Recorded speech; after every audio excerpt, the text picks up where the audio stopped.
on the 1:30 docket, originally O'Connor had protested this account. Morning. Ryan, In which we mailed it out. protested it. They're the ones with the appointment. Also, on the 1:30 docket, originally O'Connor had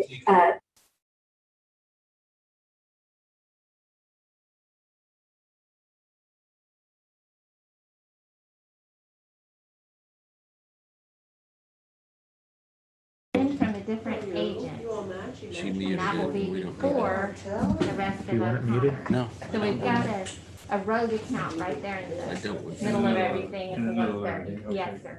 Okay. All right. But you don't need it. Are we doing a live? Okay, do I turn the microphone back on? It's on. Person out. Okay. It says in person on all of them. It's Yeah, And Abe's here. Mr. T is here. Yeah. Is he by himself or? Yes. Okay. So do you want me to go ahead and Yeah, it's grab 8:30. everybody? Okay. Yeah. So, I lady, bet he was talking to Amy. Yeah, it looks like they're headed this way. Meeting of the Aransas County ARB is called to order. We have a quorum. Yes, sir, we do. We have a quorum. and Ramona is not with us today, right? Ramona is not with us. But it seemed to be working okay. It works okay. The only thing you can't do is you can't spotlight until you get a third person. And the issue is if someone calls in, it just flashes between this and their telephone number. Yeah. Not really preferable, but This is gonna be an in-person all day. drinking, talking, Yeah. whatever. I know. there's a list of them.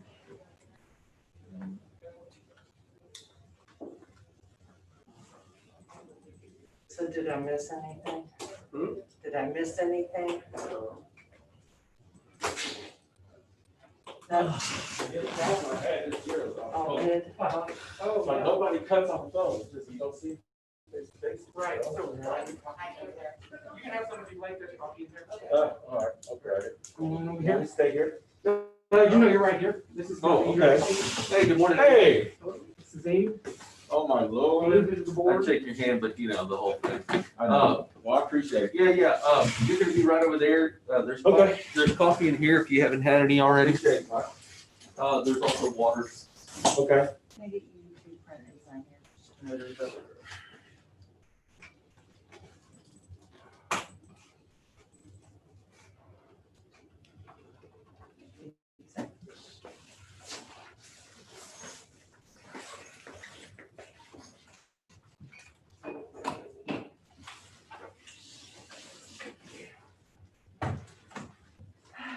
Oh, I love the color of your jacket.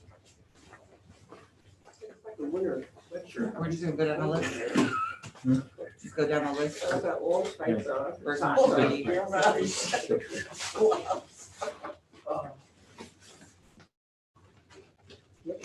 Looks like there's 11 properties. I know, mine too. You know how it goes without it. Unless you need me. There is an anomaly. There is an anomaly partway down the schedule. Come around, pick it up. I don't know if it's Sahara, I don't know what it is, but it's something. Again, that was typed up. Ma'am. No. Yeah, this is not an O'Connor. You gotta put another one in there Yeah. before the, Oh, is that what she was saying about the 1:30? yeah, Okay. yeah. All right. Is that the one from Ryan? Yeah, there's the one that's Ryan. when the- Yeah, so what happened with that one is they previously had O'Connor as an agent, and this year it was changed, and because they ended up at one point in time having two AOAs, one that was on file and one that was on its way to us. It ended up getting scheduled for today, just in case Ryan didn't get it to us. That way O'Connor would still be the agent of record, but I expect to hear from them, though. They should did. call in. That you know. Okay, We have all their so they'll stuff. be here. Who was that, The Sergio, that Ryan, He's gonna do a Sergio Zoom. Morales. Oh, he's new, he's new. I'm not. Yeah, he's new.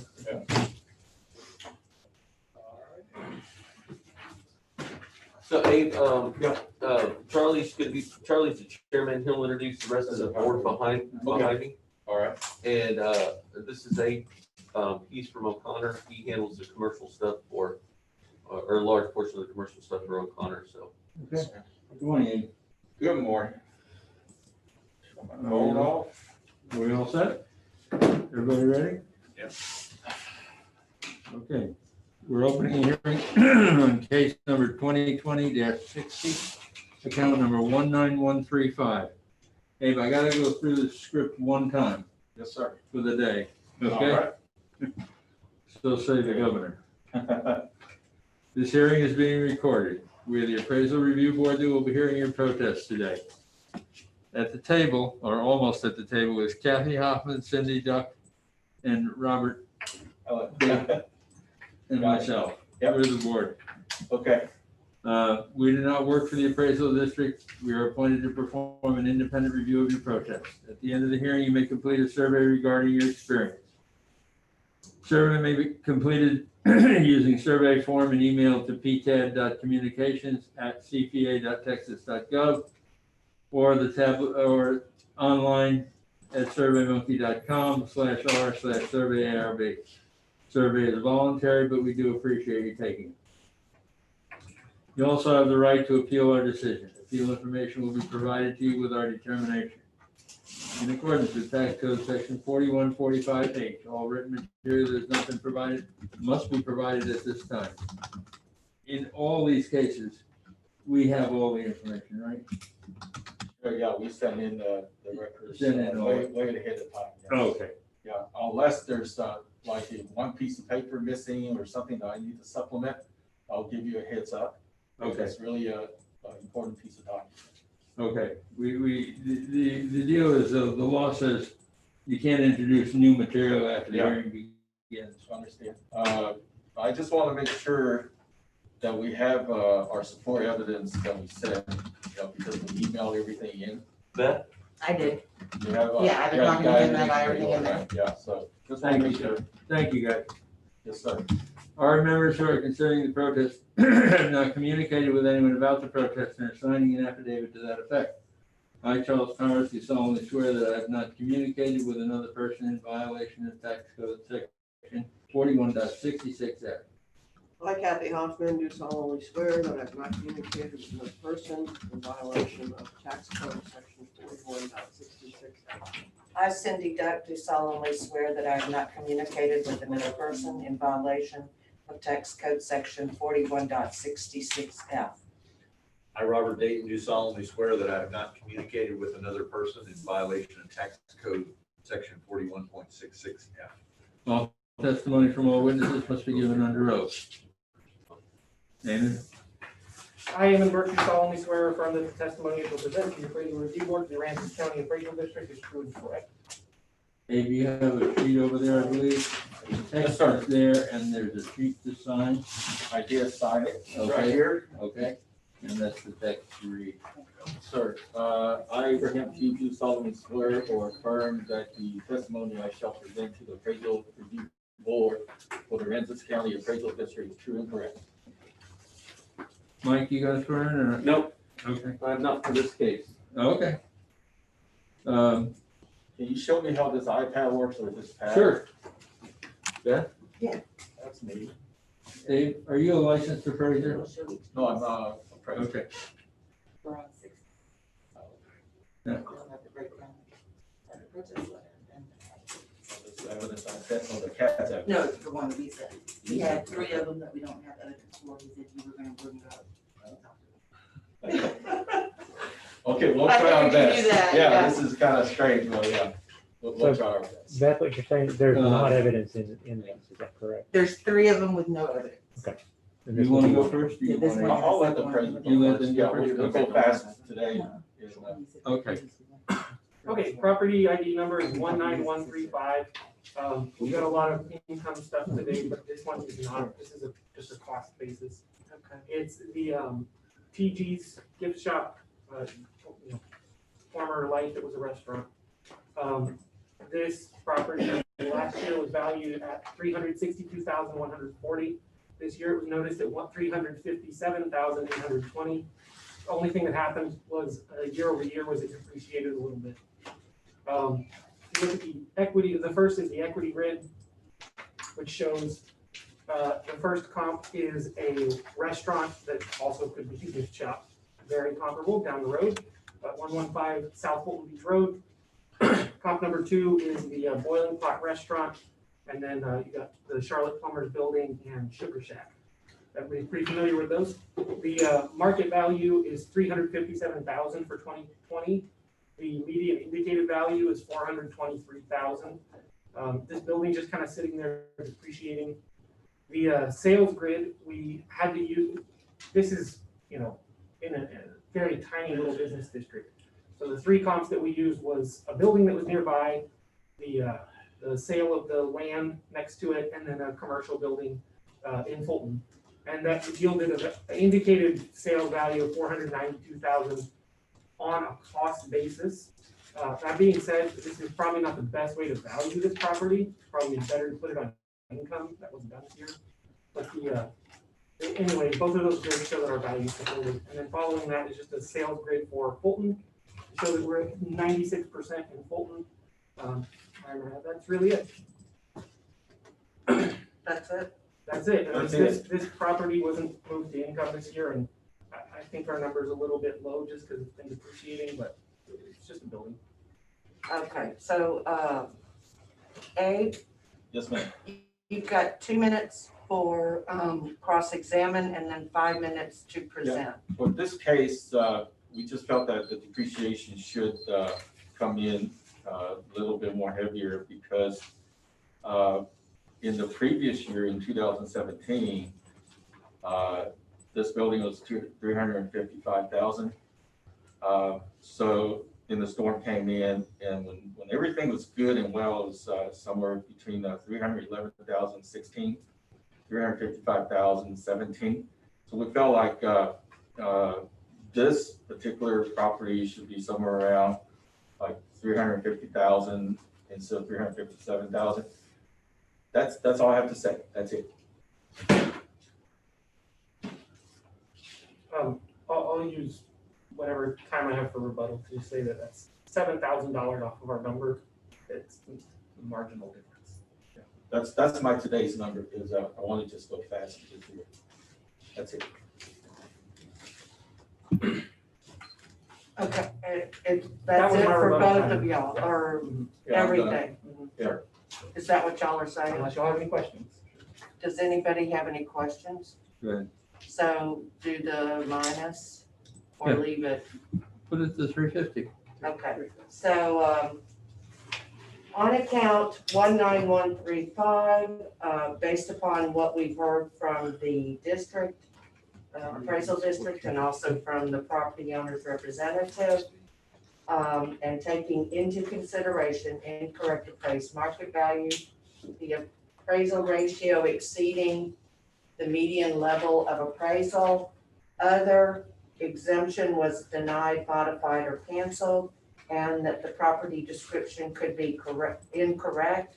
I make a motion that we adjust the 2020 value to 350,000. Second, Second. all in favor? Aye. Aye.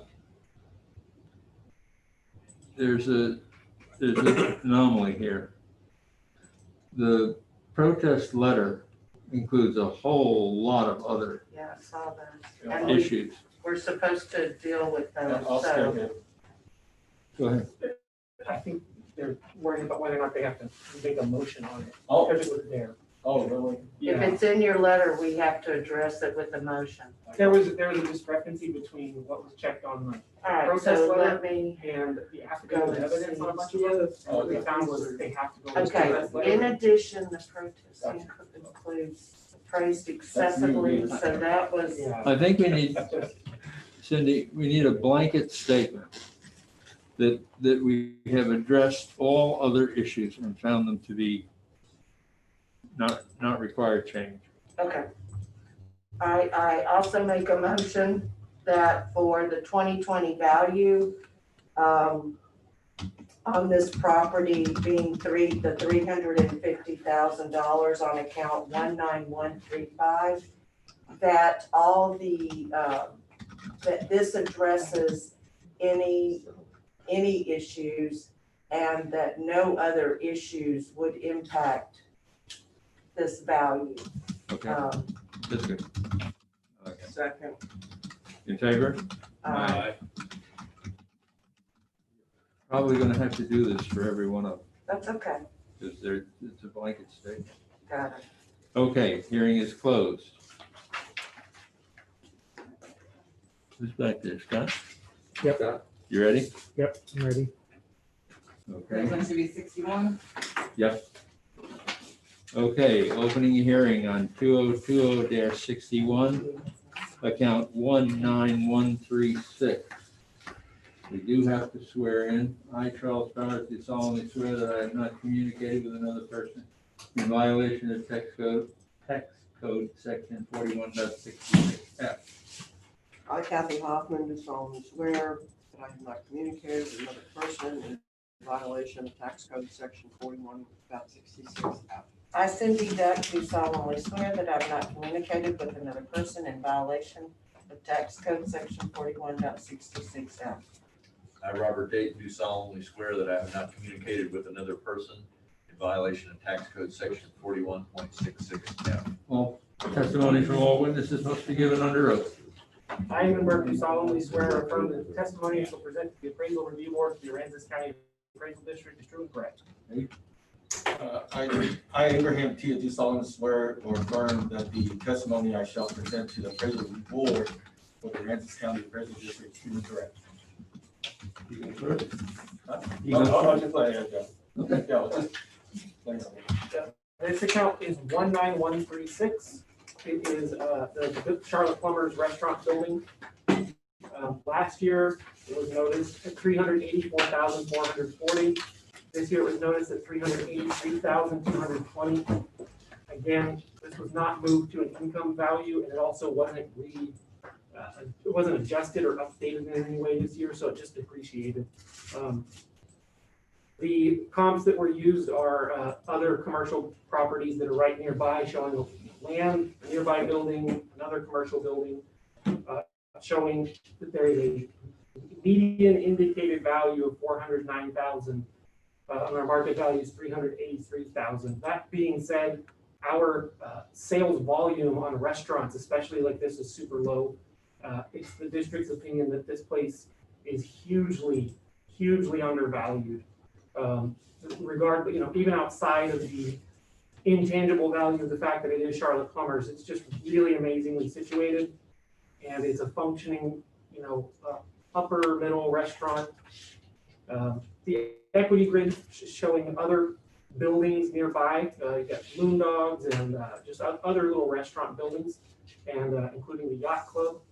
And it just shows that the median indicated value for that is 372,000. So it's coming out a little funny on that one, but that's like I said, it's within $10,000.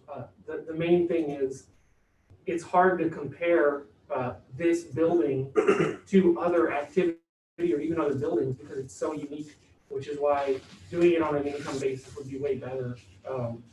If this thing sells this year, we're going to be off by a lot. And then following that is our sales ratio report. It says we're at 96% for Fulton. And that's it. That's all I have to say, I guess. Okay, so Ed, you get 2 minutes for rebuttal and 5 minutes for presentation. Okay, so I'll just go through just with my rebuttal. The district have it on cost, so I'm going to go with the district until they switch to a different method. The depreciation between this year and last year is only less than 1%. If you look at last year's value is 384,440. This year's value is 383,200. I feel like if you look at a commercial property, it has 50-year life. Very simple math. Okay, 1/50th is about 2%. Okay, that's what I'm asking for. That's so reasonable. I'm not talking about the condition or anything. So I'm just asking you to kind of give another percent to kind of just let this one by because we don't have any difference, really. We didn't argue about the value at all. I just feel like because the owner is really demanding, and I feel like give another percent, it should be good, and I will suggest that you will consider about 380,000 will, and just let this one rest. Thank you. Okay, district, you have, cross-examine of 2 minutes and rebuttal of 2. I'm gonna cross-examine, obviously, the rebuttal, the only reason this didn't depreciate anymore, if you look at the, effective age of the building and then the depreciation percent on there, it's just at the bottom of our depreciation schedule. There comes a point where a building is at the end of its economic life and it can't depreciate anymore. And even though that really isn't appropriate for this building, that is where our system is showing it. So it's just hit rock bottom as far as depreciation. And on top of that, 192,000 of this 380 is land, because it's in Fulton Harbor. So it's not depreciating because it's already just so far below what it should be. I mean, if it was really 34% good, you shouldn't be able to eat in this place. That's all. Yeah, I understand that, and just logic. All the property gets a year older. I understand the table, I understand the limit. Just come to you from a very layman's point of view. Ask you for a tiny adjustment. That's all. Okay, and then you each have a 1-minute closing. I don't have any. I'm done. Okay, may I ask a question? Yeah, sure, sure. Okay, so is it that all the restaurants next year will be, or is it that this year you just haven't put the restaurants per se as a group on the income method? Right. Okay, so that's So we're not all, gonna put some of them on until we can do all got it, okay. Okay, for I have a question. consistency, Was he asking for, the pressure to be assessed down from the 383 to 380? Was that, I understand that Yes. correctly? Yes, ma'am. but for consistency, if you look at the comp equity grid, the median equity is 372,700. I know. That's what we should do. That's fine with me. I mean, 372,700, 372,700 is the equity grid, okay. median equity. Well, because the evidence from our district proves it. Yeah. So on account number You 191. okay with that? Yes, sir.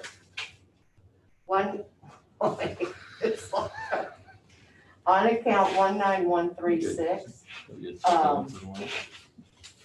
I make a motion that we adjust the 2020 value down to $372,700, based upon the fact that, looking at the possibility of incorrect appraised market value and the possibility of the appraisal ratio exceeding the median level of appraisal, exemption, any other, Protest reason? Any other item being protested? item, yes, and any other items that might be up for protest, the evidence proves that the 372,700 value is appropriate. Second, I'll second. all in favor? Aye. Aye. Hearing is closed.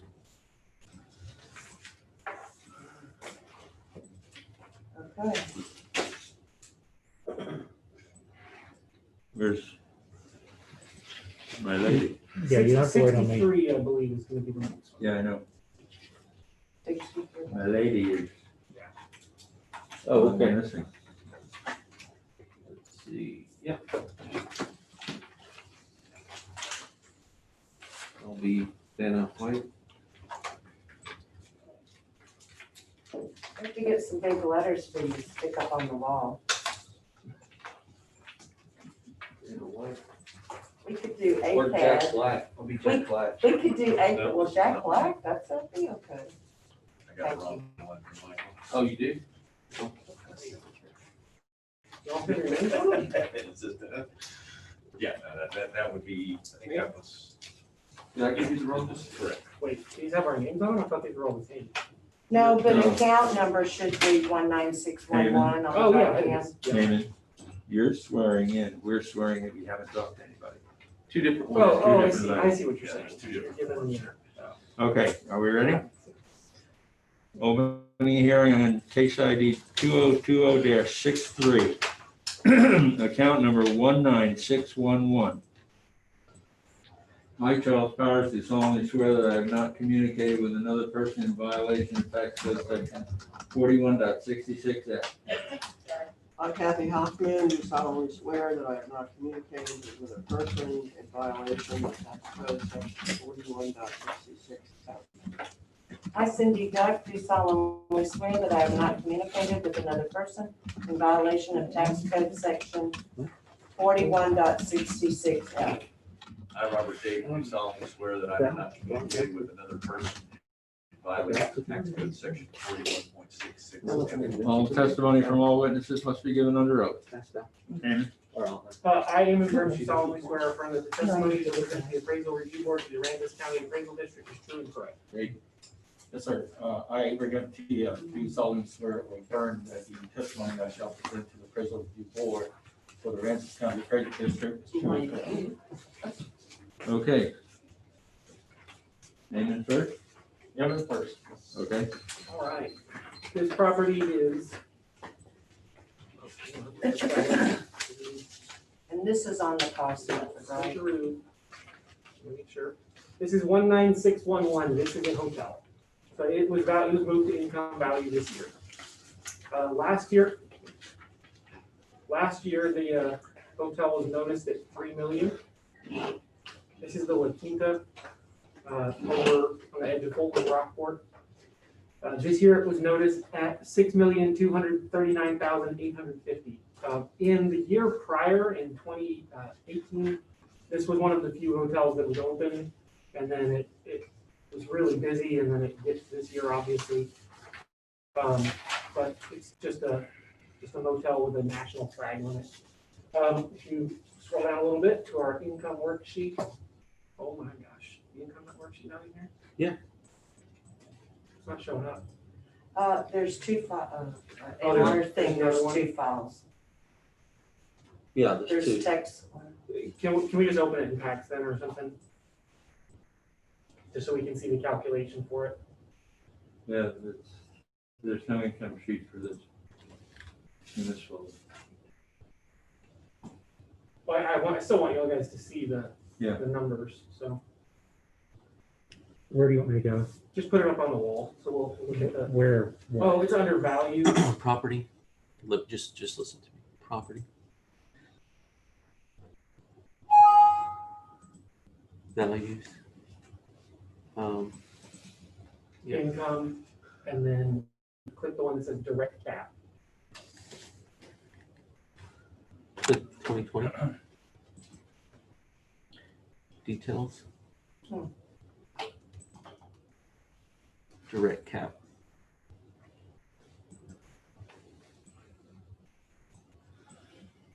Okay. So this is showing where this number came from. It's the 72 rooms, and then the rate per room per year is pulled from the hotel fact book based on market averages. And then the vacancy is given at 50%, operating expense 55, and that gives a net operating income of 620,865. The indicated value then would be 6.2 million. And then, I know it took a while, but we're gonna go back to the evidence real quick for the, to show the equity. Wait, can you hold on 1 second, please? Oh, sure. I'm sorry. We're gonna be looking at the same thing in a different format. I just wanna, oh gosh, sorry.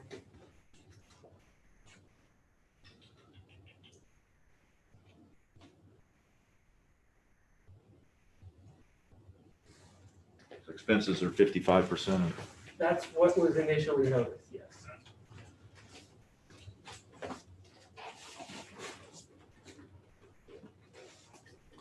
Okay. Okay. Thank you. And then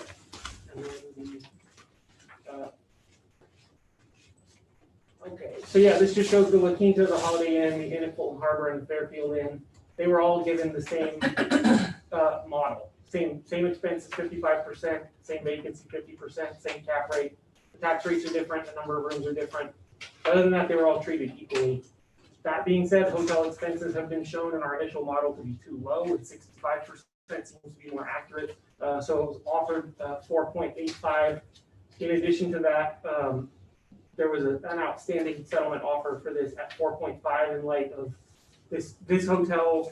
The numbers kind of look a little bit weird because of the year-over-year vacancy. The number of hotels that were open increased last year. And we did not include any of their actuals, so we'll make a habit of disclosing people's business information, but I'll just testify that their net operating income for this was in excess of what our model was saying. This is just a successful hotel. And also, because on this, it has the room revenue Yeah, at 38.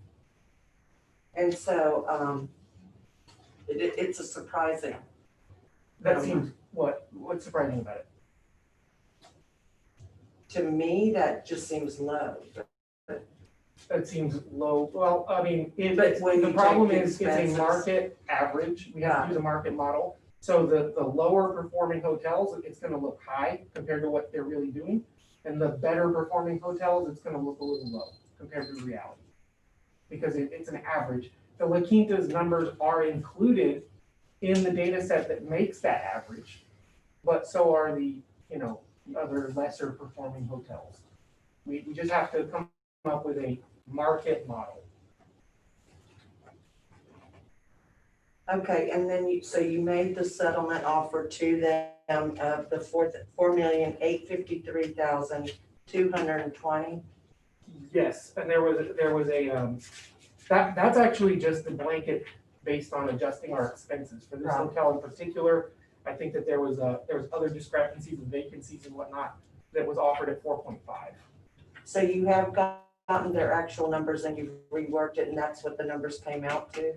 Yeah, I will point out that, O'Connor and Abe and his assistant or partner, I'm not sure. My assistant, Mario. They've provided tons of information to us. Tons of information. They've been very, very voluminous with the stuff that they've provided us. Well, and it About brought theirs the number down. I mean, it did show that it did bring the number down using the actual numbers. And this is, many of these accounts have been set up in similar basis. Okay, all right, so now you have 2 minutes and 5 minutes. Yeah, so I want to say that in the spirit of cooperation, the last 5 years since I've been here, I really went through 2 chief appraisers and several appraisers here. I've always been very forthcoming and really disclose to them or show them what I know about hotels, because I represent over 3,000 hotels everywhere. And that's what I do every day. So I have the knowledge, and I appreciate the offer. 4.5 million. I think Ed has been bending over backwards to make sure this thing works with us. And I told Ed, we're going to work through this whole thing. This year, the reason why I come to you for the very first time is because, without anything said, these hotel owners are under so much stress. So they put a lot of pressure on me. But I'm going to go back and really try to make them work everything out with them. So for this hotel, we found some new information after I kind of tried to get the owners to take this $4.5 million offer. This was submitted to the appraisal district this last email yesterday. The owner, what happened is when the storm came, the bell tower collapsed. When you see a La Quinta, there's a little bell tower right by the front door.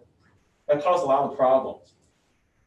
This hotel is able to open because the franchise let it slide, which means that the lobby is not finished out to the franchise standard. It has vinyl flooring, it's the carpet. The first floor, because of water level, the doors are all warped. So there are like over 20 rooms that they couldn't even open the door right now. They're fighting with the insurance company.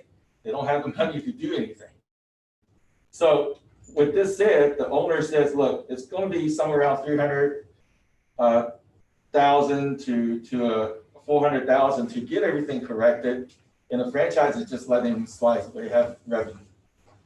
So the owner is asking, the value to go lower than the 4.5 million, which I understand where you come from. That's the reason why I'm coming in front of you to kind of give you this scenario that's factual. 270,000 that need to be done in lobby millwork. 300. The room damage is in the neighborhood of 380,000. So we got about like over $500,000 worth of work to do to make sure the rooms are rentable and it meets the franchise standard. So the owner is asking you to consider another $500,000. Coming to you ever since Ed is really trying to work with us. I think Amen. we're kind of pushed up. Emmett, Emmett trying to work with us, and I think it's pushing it in a way. That's why I want you to make the decision, knowing what the owner is dealing with right now. Those doors, do they prevent those rooms from being used? Yeah, they're warped. How many rooms? 20. They talking about 26 rooms. We have 26 rooms which have water damage now out here. Out of how many? Out of 70, 72. So this is something that Ed does not know. And Emmett, I'm so sorry. It's like amen. Amen. Okay, I'm so sorry. This is something Emmett doesn't know. I didn't know till yesterday. That's the reason why we brought this to you. That's all. And what amount are they asking for? 4 million. Yeah, the owner, yeah. Get us back on track. All right, well, he still has time. I mean, Okay. so Yeah. is that all you have right now? That's all I have, and I just want to really thank the appraisal district for working with us this year on the value.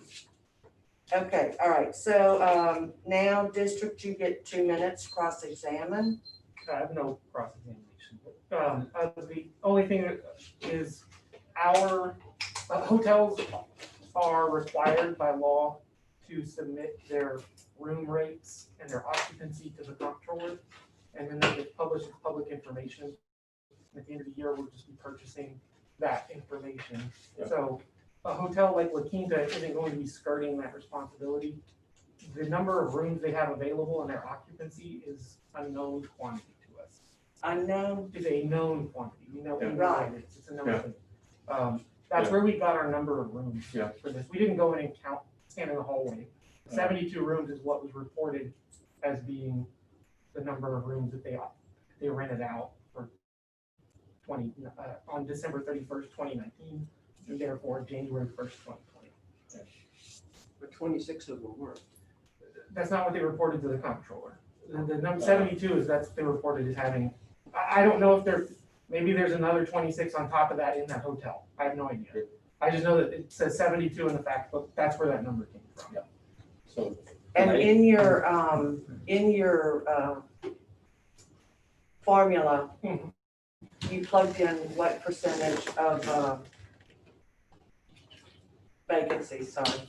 It's 50%. It's market vacancy. Okay, Yeah, their vacancy, I think, is actually a little bit, they're more occupied than that, but it's because they're a big brand. That's part of what you pay for with the La Quinta is, as an owner, is they bring in more customers. You know, they're pretty occupied. well, and it was a January 1st or December 31st before the other, there's a lot of factors in this last But couple. he's saying that there's still roof work and lobby work and door work to be done, or has that already been completed? It's not Like been done. $500,000 of work left to be It's done. not been done. What's Hold that? It up. has not been That's done. not- Hold up, So I just wait, want to. hold up, I'm sorry. because you still have 2 minutes of rebuttal. Oh, no, that was it. Okay, I was Oh, I'm just sorry. explaining where number of rooms came from. okay, and then you've got 2 minutes of Okay. rebuttal. Okay, so hotels, the room report, the number of rooms, it stays, it doesn't really change in the controller's publication. So I deem that all the hotels reporting their room counts are true, because the controller do the audits on them and the franchise do the audits on them. So they have to tell the number of rooms. So 72 room is that's what's on all the reports and sources that we have. Just unfortunate that this one has more problem hidden behind the scenes and puts on the surface. And so that's the reason why I want you to know that, you know, there's an additional problem that need to be corrected that costs a lot of money. That they don't have, they're fighting with the insurance company right now. That's all.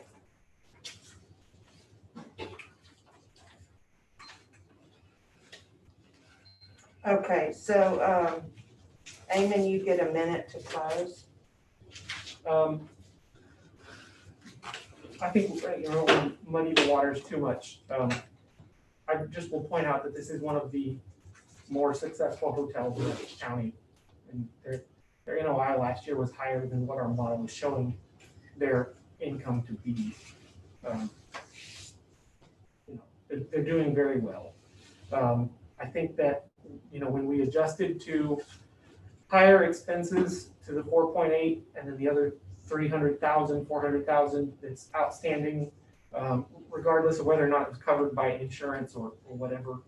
You know, that I think that when I spoke before, that was about the difference between the 4.8 that our adjusted model shows and the 4.5 that was offered. But that's it. It's just, it's looking to. The 4.5, the offer, the market value offer looks like it was 4,853. That changed to 4.5. Yeah, they're talking about four Yeah. 4.5. So I spoke with Mayor and he was saying that he didn't know all of that he was, you know, what Abe was just talking about. But he was saying that the property owner was saying there was some difficulty renting out a couple of rooms and there was some stuff that needed to go on repair wise. And so that 4.5 offer was made. It just wasn't accepted before today. But yeah, that's where that came from. Okay. You know, All right. normally insurance is an allowable expense. So when you have a storm, a business should be able to cover their damage with insurance. But in some cases, the property owner abates that expense by not having correct insurance and then has to pay for it when it happens. So it ends up being kind of a, it feels a little different than a home because basically with a home, you have to live there.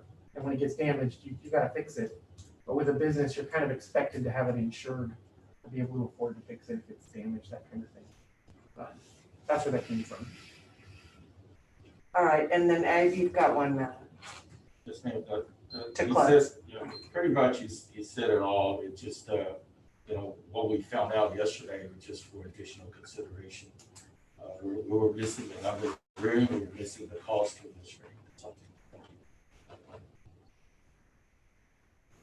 Okay, that's it? That's it. Okay, so then the appraisal review board has 5 minutes. I think that, Question. we need something to do. Come on. Hey, Yes. tell me again the cost that you had there was 300,000? Yes, sir. Oh, it's up here? Yeah, so 270,000 for the lobby, 380,000 damage are in the rooms, guest rooms. Okay. That's what he's looking at, and he says that 26 rooms are out. Yeah, so that's a total of like 60, 650. 650? Yeah. He's asking. And the offer was made before that evidence. Right. So, I would recommend 4.2. And he was asking for 4. Right? I know. and I would be anywhere from 4 to 4.5. I would more lean towards 4, but Well, I was working off the 4.8 before the other things became involved. They already And take this 670 off and it's 4.2. 4.2 is fine with me. I could go for that. I think 4.5 it's fairly right, You could go 4.2? but I could go for 4.2. Okay. okay, based upon, on account number 19611, I make a motion that the 2020 number for valuation be lowered to $4,200,000. I believe this takes into consideration the possibility of incorrect appraised market value and also the possibility of the appraisal ratio exceeding the median level of the appraisal. I believe any other reasons for protest have also been addressed with this number. Second, Second. in favor? So 4.2. Hearing is closed. 4.2. Yes, sir, thank you.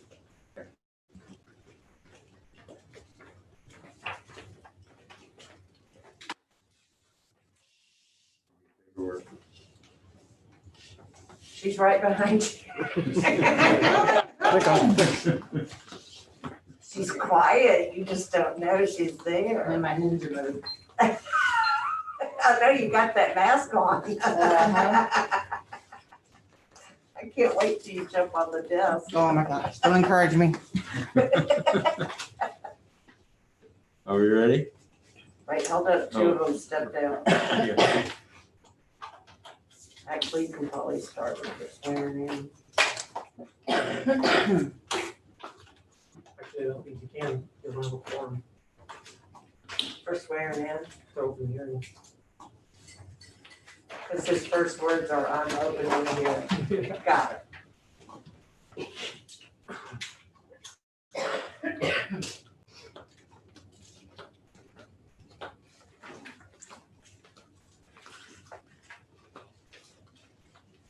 I went on yesterday, and checked, or last night. Okay, opening hearing on case ID 2020-71, account 50681. I, Charles Powers, do solemnly swear that I have not communicated with another person in violation of tax code section 4166F. Oh, I'm sorry. I, Kathy Hoffman, do solemnly swear that I have not communicated with a person in violation of tax code section 41.66. I, Cindy Duck, do solemnly swear that I have not communicated with another person in violation of tax code section 41.66F. I, Robert Dayton, do solemnly swear that I have not communicated with another person in violation of tax code 41.66F. All testimony from all witnesses must be given under oath. I, Amy Burke, do solemnly swear that the testimony I shall present to the appraisal review board for the Aransas County Appraisal District is true and correct. I, Abraham T. do solemnly swear or affirm that the testimony I shall present to the appraisal review board of the Aransas County Appraisal District is true and correct. Amy, that's right. Evan, go first, please. Okay. This is property ID 50681. It's the inn at Fulton Harbor. It's right across from Fulton Harbor, Big Blue. I think it's actually outdoor access, but it is classed as a hotel just because of its quality. A bit of an outlier. This is kind of a boutique type hotel motel. Last year it was valued at 2.8 million even. It's like a settlement offer, but last year it was on cost. This year it's on income, and it was noticed at 3,883,490. The income worksheet will show that it's classed as a hotel. The type is a hotel, the class is hotel. Has 44 rooms. We allowed it 50% vacancy, 55% expenses, and that gives a net operating income of $379,417 for an indicated value of 3.8 million or thereabouts, close to 3.9.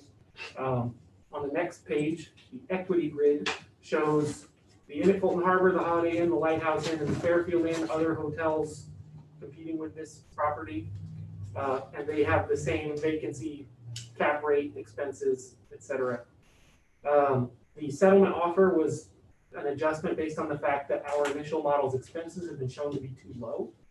And that offer was made at $3,020,000, which is easily rounded to 3 million even. And on top of that, there was it's worth noting that last year, this was valued at 2.8 million, and the income value shows it's 3 million. And this is kind of the problem we were trying to solve, is primarily equity. You have places like this that are nice and new and pretty and they're at full value, and then places that are depreciated and they're deeply undervalued, when in reality, they're the same property. they're making the same money, they sell for the same amount. That's where our problem comes in. This was one that basically was at full value already. We moved it to income and it just kind of proved up our previous number, because it's just a new, nice building.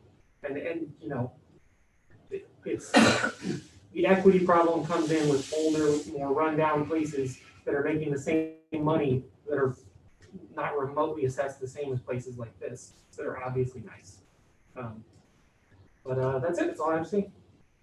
So this is a motel or a hotel? It is a motel, I guess technically, you know, because we have it, Enter from the outside. enter from the outside. But this is a pretty unique motel in that it's just really nice. It's like a boutique type property.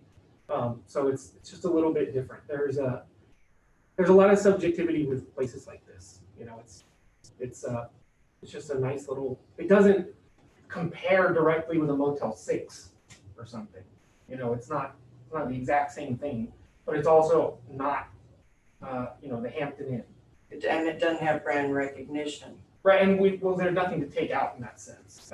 It is part of some sort of management group, but it doesn't have like flag value to take out or to adjust for, or to account for in any way. But, you know, for the most part, it's, like I said, not much actually happened year over year with this one as a result of moving it to income. Okay. All right, so Abe, you've got 2 minutes for cross-examine and 2 minutes for presentation. Right. I'm sorry, and 5 for presentation. Yeah, I'll just, no rebuttal, it's just, Edmund have been working with me on this one. The point difference is, since he switched to the income method, I've shown him the actual profit and loss statement, that's on the next page. This is a profit and loss statement. I was asking them to really consider somewhere between the income and cost because the revenue dropped 21%. It went through the storm, shut down. I went and visited in the last 4 years, probably 5 times. Still the furnishings and still the old stuff. 2001 built, but it just costs a lot more to run because it's exterior corridor. It's not as efficient as what the new type of hotels are doing. So the expense is really high. If you look at how much money it's bringing in and how much money is left, the revenue is $1,041,000. That's confirmed. We double checked it with the controller too. Now, if you look at the bottom line net income, it's $31,000 left. When you add the real estate tax back in, that's $51,000, $80,000. So I cannot use the actual P&L due to the age and condition and the expenditures because it'll be way below land value. So I kind of tossed this and I said, we go to our industry model. Industry model, it looks like this. And you can scroll up one more page. This income sheet just doesn't work. So we do a lot of hotel studies. We issue a lot of hotel opinions and do a lot of advisory work to hotel owners. So under this, we use the source of the CBRE. That is the dominant source of hotel research in the country. This is the expense ratio 73.4. It's right here. This is from the CBRE study for this region for limited economy hotels. And we always add another reserve for replacement. The reason being is a hotel, you have to keep it fresh. So you tuck away some money every year for that mattress change, carpet change, linen change, and so on and so forth. So this model works a lot better than what the actual expense is. So we take that total income, given the 800,000 expense, we have 235,000 left over instead of just the 80,000 on the income statement. So the cap rate, you see this is our PricewaterhouseCoopers. We do a lot of hotel studies. This indicates for this particular region and class of hotel, that's what the market transacted cap rate is at 10%. Adding the tax into it, loaded 11.77. 2 million. The controller for the intangible business value, the controller's interpretation is very vague versus what the Appraisal Institute says. The controller says, if you're not branded, you're not flagged, you're not entitled to that 10%. But the Appraisal Institute says that if it's ongoing business concern, if it's open today, open tomorrow, and on, you have a intangible business value that in a Fulton Harbor attracts repeat customers or attracts traffic. So our study always gives about 10% to a hotel like this. So that's the difference in our opinion versus what Emmett is giving us at the 3 million. I think this can bring a better picture to you as to what the real world is doing and examine the facts. I do everything I can to make it work. And obviously the income expense doesn't work because the expense is too high. So from an income approach standpoint, if I will go appraise a hotel, this is what I will do. So that's what I ask you to consider. Thank you. Okay, so, Eamon, you've got 2 minutes to cross-examine and 2 minutes for rebuttal. I actually do have a cross-examine question. There was one of these line items. What is rent expense in the P&L?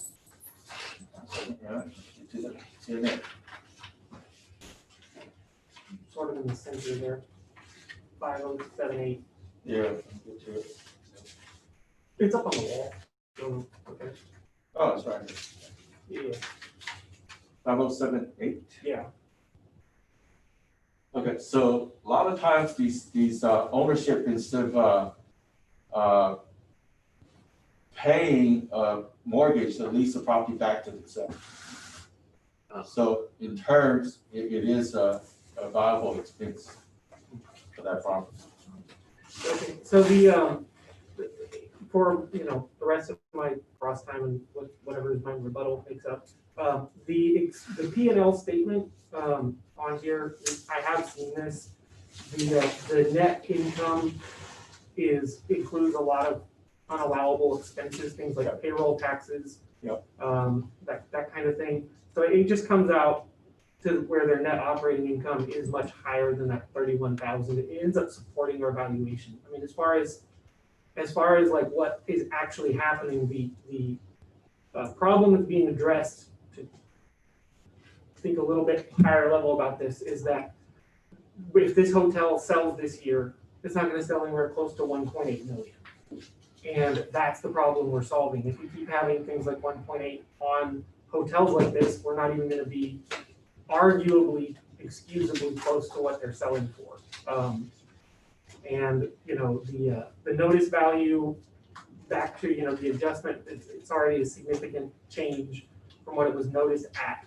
And 1.8 would be $1 million less than it was noticed last year on cost. So it's a far cry from what I think is actually happening. And that's it. I don't want to get too bogged down in it, but that's where I'm coming from on that. Okay, and so, Abe, you've got 2 minutes. Right. So after examining this particular financial statement, the employment tax, it is deductible for hotel or income valuation in all type of properties, especially for hotels. So this is the reason why I totally ignore this, and to bring some normalcy to you to examine on the industry standard, because a lot of hotels, small mom and pops, their expense is really low because the whole family works there. So their expense is way below norm. And some of them, because the owner's trying to get creative or the property is really old, the expense is outside. And so that's the reason why the controller issues a directive. Last year was 75%, including property tax. Property tax is generally 4 to 8% of the total income. And it kind of falls in line with what I'm telling you is that the expenditure should be around 70. So in the market perspective, when we look at hotel sales all around the state, especially in small towns, after deducting the business value, the multiplier income times the multiplier of the income to value is 2.32 times the revenue. This is available from Eagle Appraisal.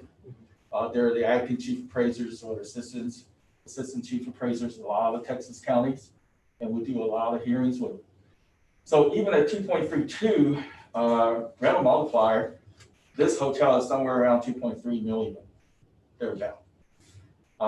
So I'm just bringing you a picture of the normalcy at 1.8, and then you look at market sales, that's about 2.3, and we're sitting at 3 million today. And that's all for you to consider. That's all. Thank you. All right, so district, you get 1 minute to close. You know, I just, my main gist here is that as far as market activity, there's a hotel that sold half a mile from here last year for, it makes less money than this does, and it sold for $2.5 million. I mean, that's the problem that we're dealing with. So I hear what you're saying, but as far as it working, like it has to actually predict what people are paying for these things. And nobody can buy this for 1.8 million and nobody's gonna sell it for that. You know, that's 1.8 times their revenue for the year. So you know, I think $3 to $4 million is pretty reasonable for this, for what is actually gonna happen. And then you have some wiggle room for arguing somebody overpaid or priced in a little bit of future or whatever. And that's why our offer was at the 3 million. To me, it seems more than reasonable. All right, Abe, you've got Yes, ma'am. 1 minute. Yes, if you go back to my packet and just go to the last page. Reason why I don't really particularly like to bring up the equity, but I just kind of briefly show you can use, yeah. So because the district is in the switch over method phase, so a lot of the equities here is not even. The closest county to here is Victoria County. That's has more population and more hotels. And so I've been working with Victoria for the last 6 years on hotels, and kind of got it all squared away as far as the evenness of the valuation. So if you look at this chart, this is a motel similar to the subject. All of these are flagged, and this one is somewhere similar, and so on. But you can tell the assessment, the median is 2.15 times income, which is kind of reflects what the market is doing at 2.32 when you kind of query the sales around the state. So I'm just tossing this one out to you, kind of just to help you justify my value. I know the 1.8 from a income perspective, it might be low for this year. But however, if I use the sales method, it's 2.32, that's 2.3 million. If I use the equity method, that's 2.28. So this is something that maybe in the future we can work together on getting all that straightened out. Thank you. All right, so now the appraisal review board has 5 minutes to discuss. I think that it's difficult for us to take his method of. Leave that up there, please. He said it's correct. Okay. Just I'll put it back up. Where are we at? Go ahead. Oh, I was gonna say, I think it'd be difficult for us to take his method of coming up with a price and what Eamon's been doing, which is what we've been doing for other properties. And I think we should go with the 300,000, 3 million. See, and Based on his analysis of, I understand where you're coming from, and maybe down the road, as you said, Yeah. it might work out. But Yeah. right now, I think we need to go with payments. Yeah, that's fine, that's totally And fine. I'm more 2.5 to 3. Okay. Because he did show, he did do it using, the income method, and then he also just to kind of, which the two have been way off anyway, really the equity. They weren't done for all the other hotels, so we're applying a different set of standards to this hotel, I believe. And The income method hadn't been done on the others, that's what we're doing on all of them. yeah, but he's also done another type of analysis. But It's that- equity. But that 2.80, that's the income method. The 2.15 is the equity. Yeah. Which it kind of proves it or whatever, but our equity models haven't been the same. I know it's not my turn to talk, but I just want to say for the record, I didn't do those other appraisals. That's equity with another county. I'm sorry, Right. you didn't what? I No, didn't and- do those other appraisals. That's what I'm equity saying. with another Right, county. and I would agree, I mean, I'm saying our equity typically doesn't prove out what our income I mean, they've been light years away from each other. So Yeah. it doesn't really, but he did do the income method and came up, and I'm not saying to go to the 2.2, but I'm just saying I'm thinking somewhere between the 2.5 and the 3. I think, I'm at 3. I'm with you. I think we need, looking at the evidence on both sides, I think the district's offer of $3,020,490 is reasonable. Charlie? Let me ask you a question. Sorry. This multiplier, Yes. the 1.062, where'd you get that? The bottom line, Oh, okay, so this is the subject's reported income. Yeah, but we were using 1.686. No, it's 1.041, that's on the profit and loss. The controller's report. But there were discrepancies in that. Yeah, there's always small discrepancies what the controller's capturing and also what the owner is reporting on the actual profit and loss. So in this case, Big disparity.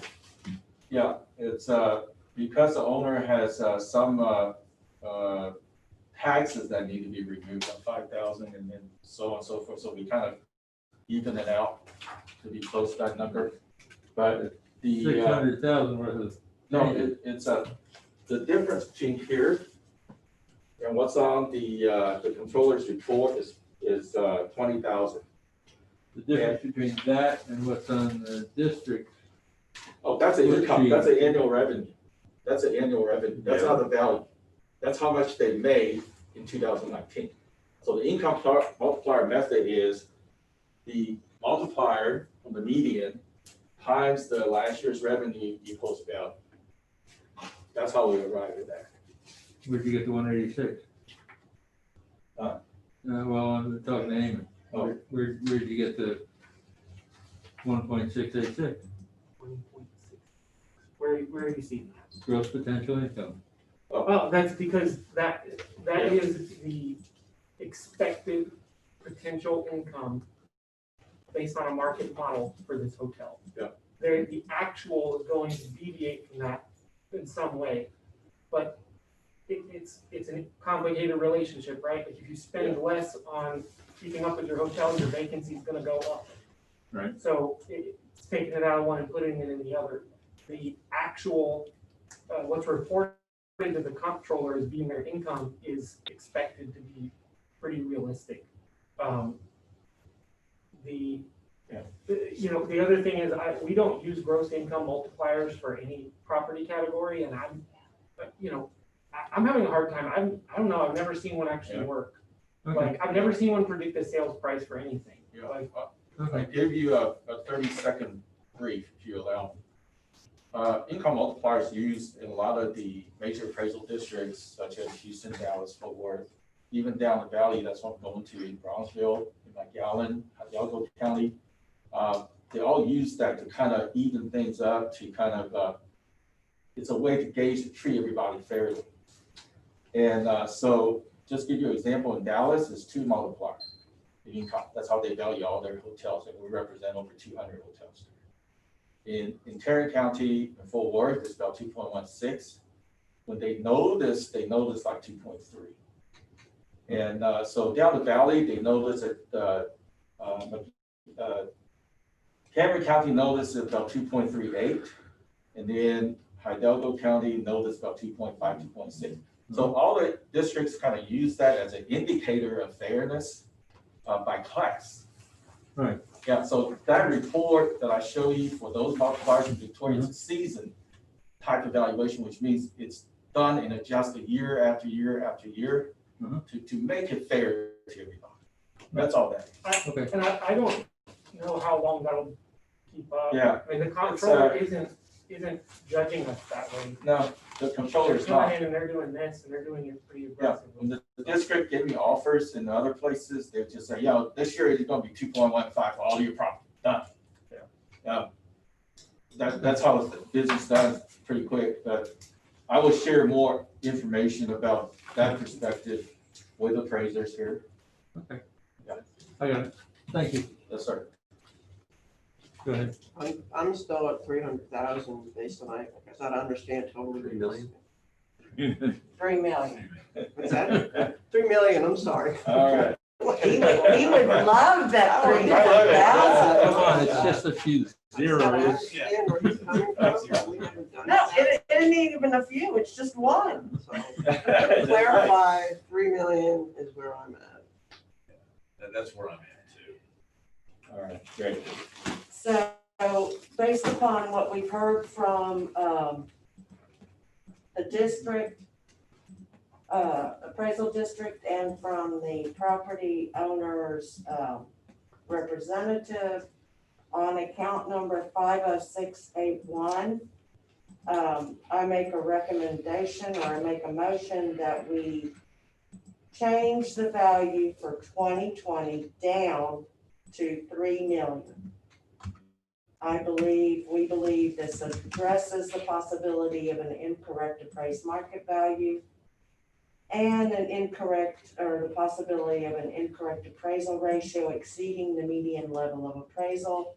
And also we believe that this has addressed any other possible issue that might affect the valuation. I'll second. In favor? Aye. Okay. 2-minute recess. We're ahead of schedule. All right. I think that actually moves us to the next docket. That moves us what? I think that moves us to the next docket. actually. Oh, wow. I think. So we get a few minutes. Can we keep going into the next docket? Yes, Dockets, yeah. It's the same flavor. Because it's just Oh, we Tim, it's did. not. We did yesterday or when we started at 30 minutes early. That's what we used to do until this year. I don't know why.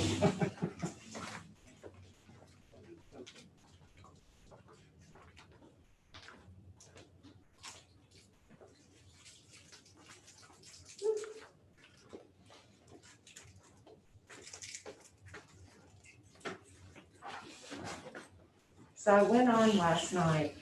Oh, yeah. And On what? just to the district, to the Zoom, to the YouTube, whatever. Oh, okay. Because I was very curious because of our discussion about some things were not for the general, you know, because right. there's some things that are confidential.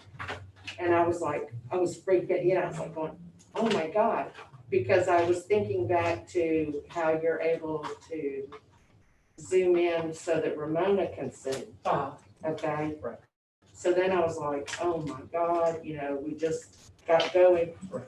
But it's when they're up here from there, you can't see any of The that. other thing is, if the property is, if it's information regarding the property under protest, it can be presented at the hearing. We could, if we're given actuals, like a profit and loss statement for Yes. property A, Yes. and then property A is under protest, we could talk about every part of that, no matter where we got it from. And it's because it's pertinent to what's being protested. We just don't, as a matter of.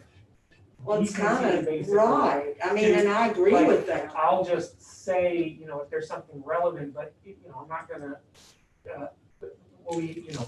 if somebody's, has some, oddity on there or some expense, I'll just tell you what it is. Right. And unless the property owner submits it, and we've had a couple of people who submitted all their financial stuff and their evidence, and it ends up on there, but like, that's up to them. They can put whatever they want in there. But we're just gonna make a habit of keeping it pretty private. We don't wanna, Right, and that's what I'm we saying. don't wanna become a. That's the only place that I saw it, because I mean, not really, but I take people's confidentiality very, and I know you do too. I mean, and so it was like, And they just have to know that this is a public hearing, and anything that they're putting. but it's people know. still, I don't care if you took and blew it up, there's no way that you could read those numbers all the way to be able to put it all together. Well, I think the evidence that's submitted in a case can be requested, part of like, you want the evidence. Oh, the for case, goodness whatever. sake, well, But and at that point, you'd be really, pushing it kind of. you'd be a strange person, I think, to be that interested in your competitor's financials. Right. To be like, maybe in a bigger district where there's like somebody protesting 40 different Jack in the Box locations or something. Well, or even that nosy, that, Right. it's Or kind of like, Something heavily franchised, I don't even know who'd be interested in that. No, but I was just pleased, because it was like, it isn't like it comes up on your screen. It was just seeing it to where it would be like if it was focusing on those things, like it's like. Okay, we're moving to the 10 o'clock Wait, docket. hold on. I couldn't get in.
Yeah, I drank coffee before I came in. Okay.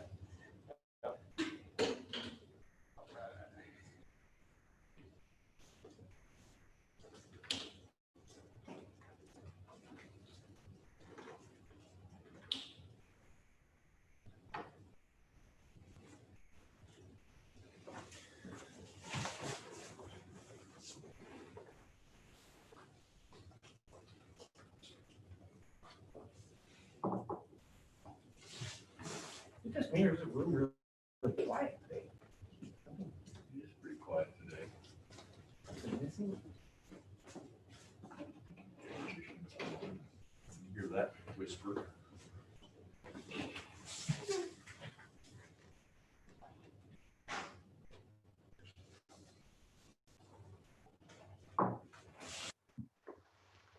Thank you, Charlotte. What's that? You saying Ramona's the loud one? Don't be listening. Are you listening to the thing on first? Is the audio good? Hmm? The audio is good, right? I don't know, I think my headphones, something's off. What are you doing? I think it's my headphone. It's sound, right? Yeah. Okay. Not very loud. Normally when Ramona's on here, she's like it's like proof that the microphone's working and everything is good. Yeah. Oh, So she's not here. Stop it. No, yeah, they're down. Okay, All good. just double checking. I would have yelled at you already. Yeah. I hope so. All set? Thank you. I would have thought of that earlier, but I woke up about 20 minutes ago. You woke up? Before this, I was on autopilot. Okey dokey. You need some motivate. I've got some of that. You want some? Opening a hearing on case ID 2020-58. Account number 19009. I, Charles Farris, do solemnly swear that I have been communicating with another person in violation of section 41.66F. I, Kathy Hopkins, do solemnly swear that I've been communicated with another person in violation of tax code section 41.66. I, Cindy Duck, do solemnly swear that I have not communicated with another person in violation of tax code section 41.66F. I, Robert Dayton, do solemnly swear that I have not communicated with another person in violation of tax code section 41.66. All testimony from all witnesses must be given under oath. I, Eamon Burke, do solemnly swear that the testimony for presenting the appraisal of Ybor to the Aransas County Appraisal District is true and correct.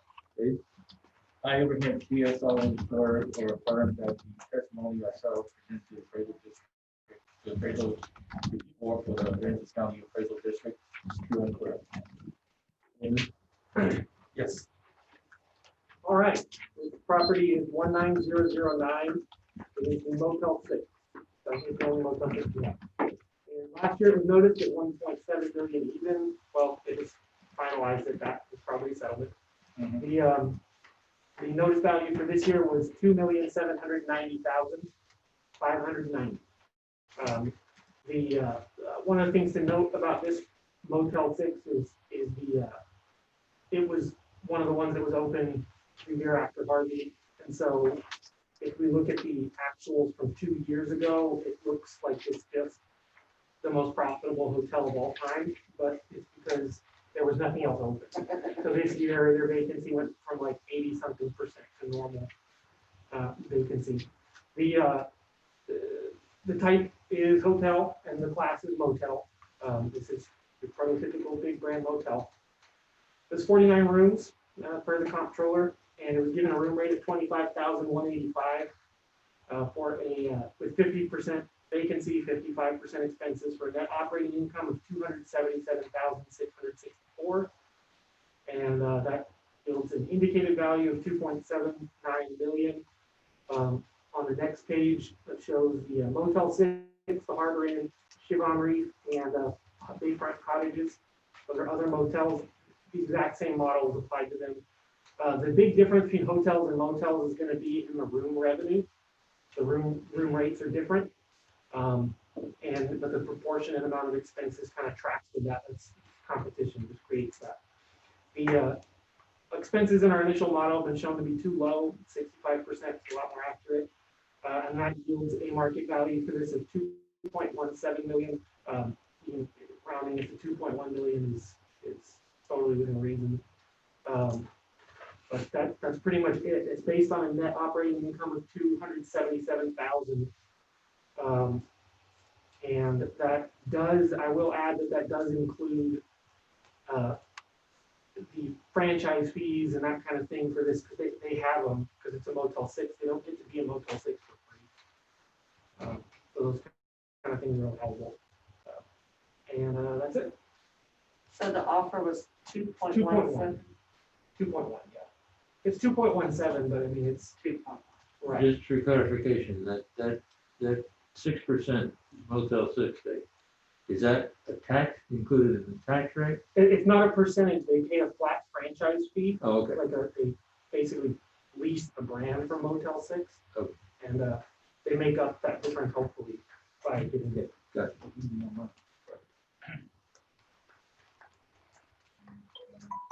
Okay, so you've got 2 minutes to cross-examine, and then 5 minutes to present.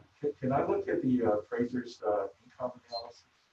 The original.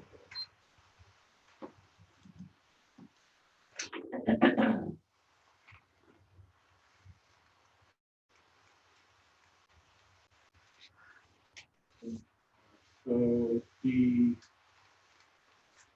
tax code do have a provision for deducting the intangible business values after you calculate the total value for property. And so unless I'm wrong, I don't see this here, right? It's included as an allowable expense. Right. So that's the gray area that's up to the interpretation. The controller's directive, I do have in my support evidence packet.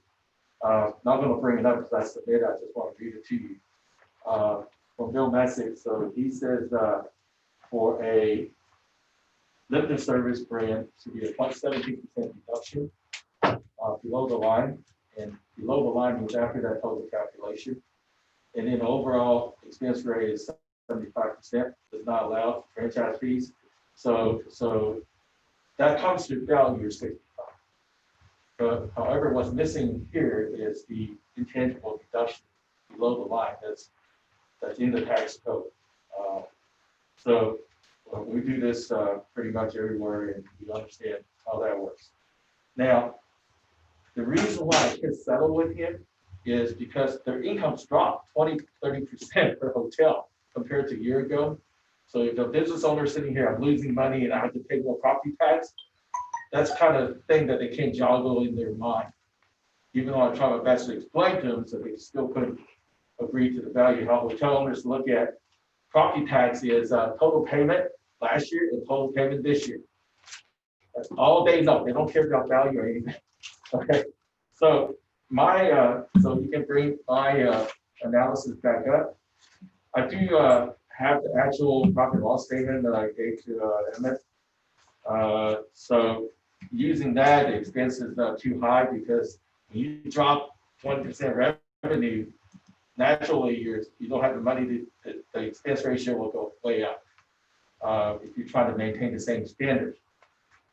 So from my income analysis, that's in the back.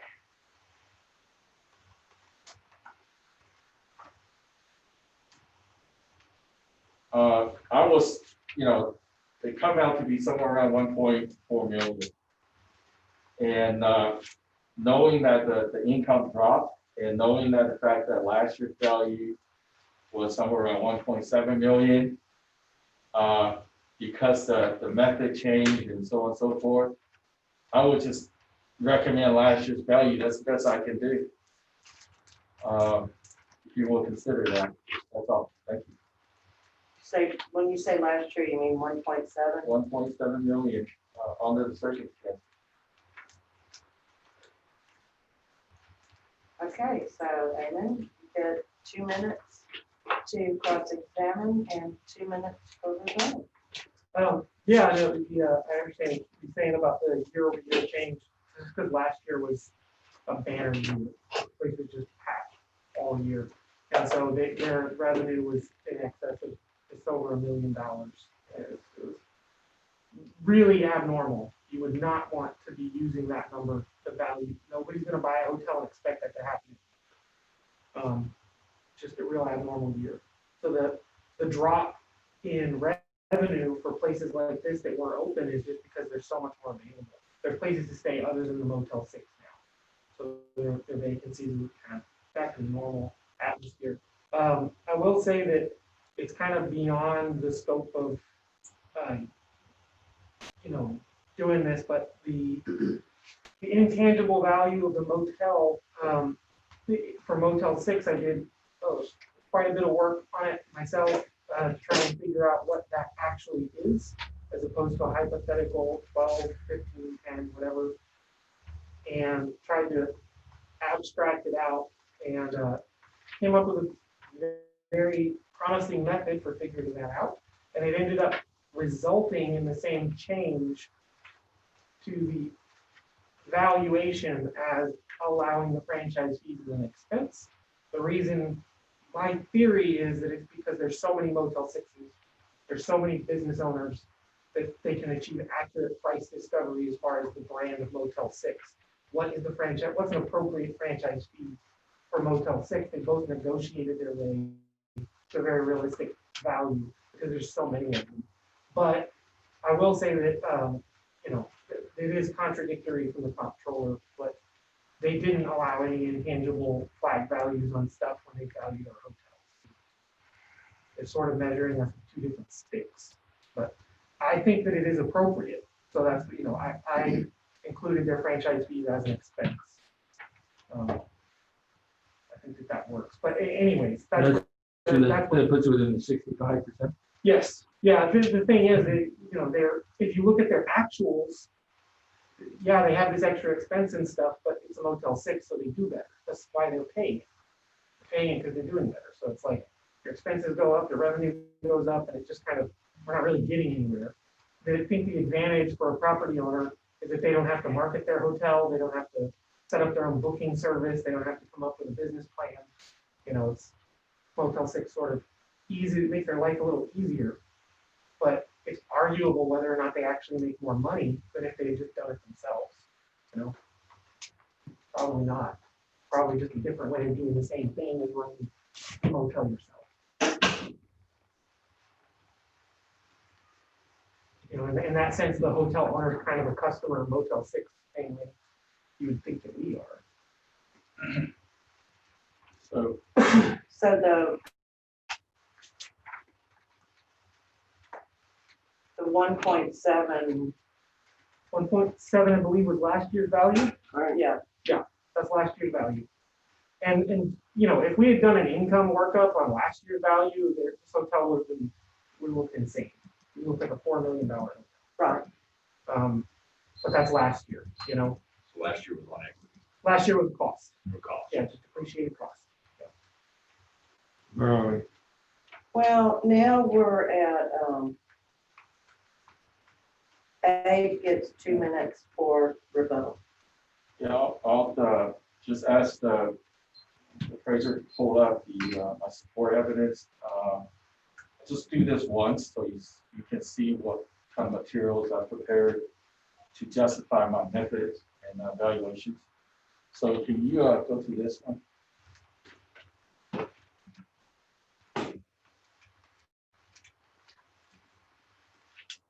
All right, can you go down to page 36? Just type in 36.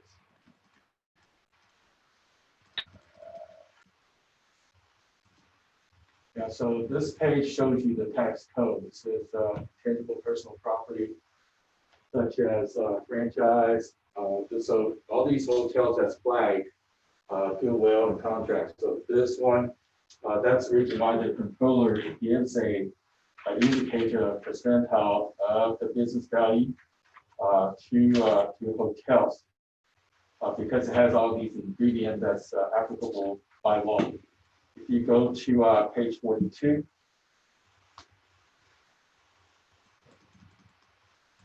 this is Appraisal Institute. So Appraisal Institute is the big brother that all the appraisers follow their guidelines. So for generally the business ongoing business consideration includes lodging right here. That's the first one. So that's the reason why we apply that below the line adjustment. And if you go to page 58.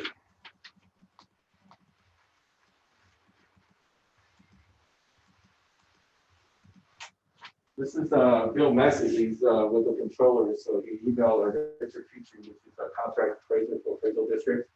And he's saying that the overall ratio, not including the franchise fee, is 75%, 22% for upscale full service, 17% reduction for limited service, discount hotels at 10%. That's below the total calculation. So that's how I come up with my model. So I went by the rules. And so the expense ratios that I want to show you is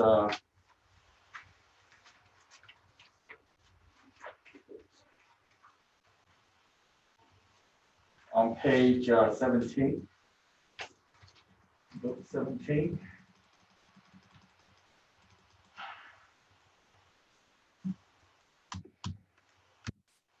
There you go. So this is a CPRE study. We get this report every year. We pay for it. It's a 5,400 hotel study that gives you the overall indication of what the expense ratio is for them. That's before reserves are taxed. So for limited service in this region, it's somewhere around 70%. We have this type of mapping for all regions. And that's how I come up with my expense ratio would be owner's P&L does not just, the P&L shows too much expense.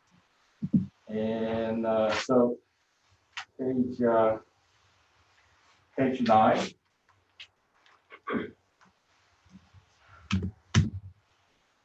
This is a chart that we can compose of all studies that we collected and give you an overall indicator as to what the expense ratio is for a limited service like this. And we gave you cap rate studies from all these sources. And that's how I give you a 9.7 cap rate and so on and so forth. So all of my evidence that I present to you is not what I made up. It's all supported by industry experts. So for this hotel, since the income dropped 26%, I know that the appraiser is really trying to work with me. I feel like we should put the value between either I was proposing last year, but you can just put the value between last year and this year.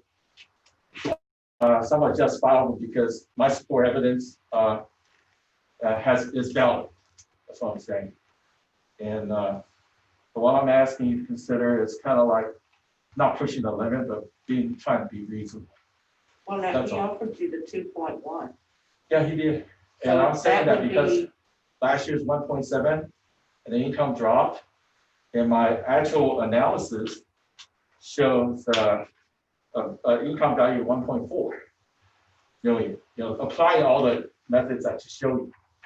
So that's why I'm saying that let's just kind of get to a reasonable value. I know this is an adjustment year that everybody has to get used to, and for a hotel owner when the revenue drops, they just not very happy whatever we do. That's all. Thank you. All right, so Amy, you get 1 minute or more. No, I mean, I find this kind of thing personally interesting. It was kind of work in getting these numbers. But I don't want to get too bogged down in sort of rabbit trails about things, like he's saying, we're both saying the same thing in two different ways. That like the intangible value being a percentage and the intangible value being represented by franchise fees and expense is two ways of getting to the, they're both trying to find out the same thing, which is what's the Motel 6 brand worth. And the reason people like to do it below the line is because you can't say, take a thing that's worth $3 million, but it costs you 50 grand a year to run, and just go, oh, well, then maybe it's 2,950,000. You can't do that because it's not just $50,000 in value you lose, it's $50,000 in the money that you can't capitalize. You can't put it back into your business. You can't make that money. You can't put it to work. It's just gone. It's the cost of doing business. So the capitalized value of that 55 grand, which is what their franchise fees are, is roughly $500,000. So if you take your average of 2.1 and then you put the franchise, take the franchise fees and put it in as an allowable expense, you get 2.1. When you take it back out, and you end up raising the value by $500,000. And then you reduce it by 17%, and it goes back down $500,000. So it's two ways of doing the same thing. That's all I'm saying. We're not saying different things. He's doing the same thing I'm doing in a different. There's two roads to get to the same solution. But as far as year-over-year change, like, yeah, I understand it's probably pretty awkward for the Motel 6 to have their value go up in a year that their business went down. They had a great year last year. I don't really have anything to do with that. That's all. All right, Abe, you get 1 minute, Yes, ma'am. and I'm gonna have to hold you to it. Right. Close to. So my method includes the franchise fee as a deductible expense, and I'll take the business enterprise value below the line. That's what the master appraisers will do, the appraisal institute.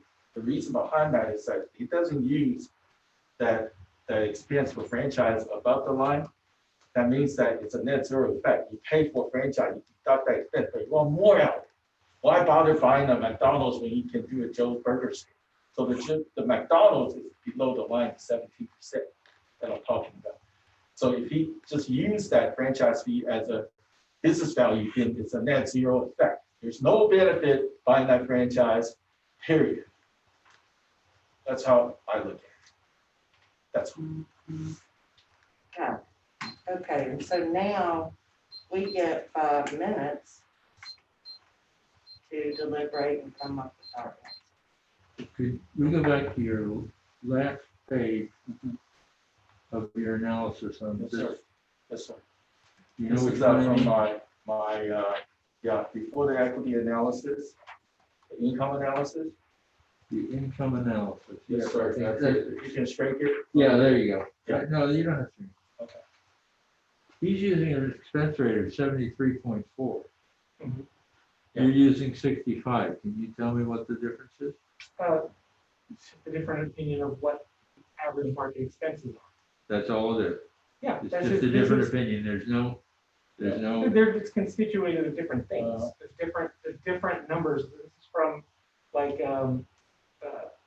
various appraisal institutes and accounting firms and that's where that number comes from. It's saying that's industry standard expenses.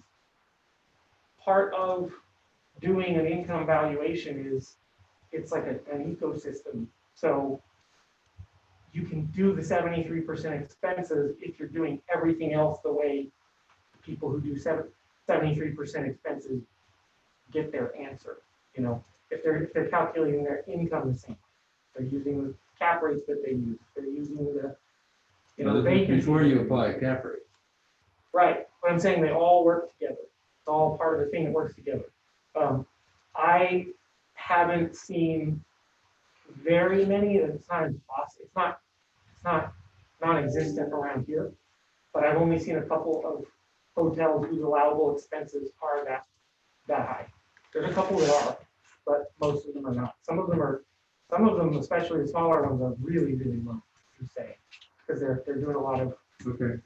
efficiency things. Okay. Yes, sir. So you get 73.4. Yes, sir.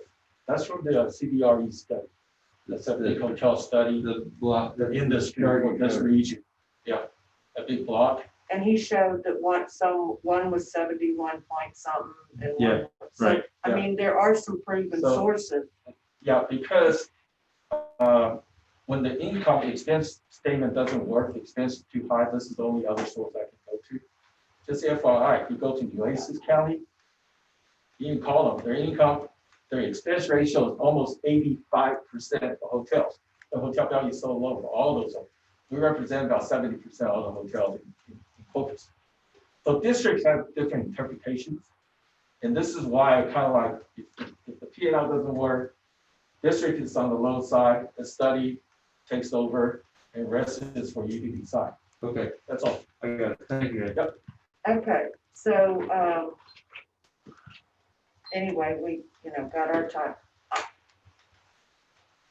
There's only the difference, he's asking for what, 1.7? I did Atlanta, which is last year's rate. Yeah. I was asking for. Well, and the offer's been 2.1, so like $400,000 apart. Right? Yeah, $400,000. I think looking at the two values, I see what both sides are talking about. It's a different set of database numbers. Looking at last year's value, the initial one for the district, and their settlement offer, I think the settlement offer 2.17 seems reasonable. See, and to me, I think it's too high. I think we still need to go down some. Because, From the 1.7. yeah, from the But two, from no, the- no, no, from from the the 2.1, because the Hotel 6 compared to all the others, the size, the amount of rent, I mean, it's like, Well, I think it needs. I had 2 million flat in mind, You had what? 2 million flat. Can you go 1.9? No. Yes, you, No. come on, John. I like 1.9. No, I- Kathy, can you do 1.9? I'm closer to the 2.9. Ah, I could go to, but I'm really, really closer to 2.1. If you look at, they've treated other hotels, they've treated other hotels equally. So I don't see where a 1.8 or 1.9. I do, but I'll go the 2 point. You go 2? I'll go 2, but You go I, 2? So I'll go to. okay. So on account number 19009, where we have considered the possibility of incorrect appraised market value and the possibility of the appraisal ratio exceeding the median level of the appraisal. We've also considered any other reason that could affect the valuation and have come up with the number of 2 million straight for 2020. Second. In favor? Uh, Hearing is closed. Was your mobile here? yes, you know.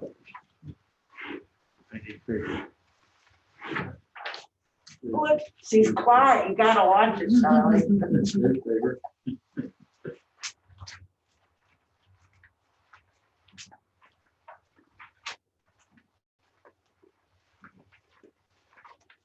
Thank you.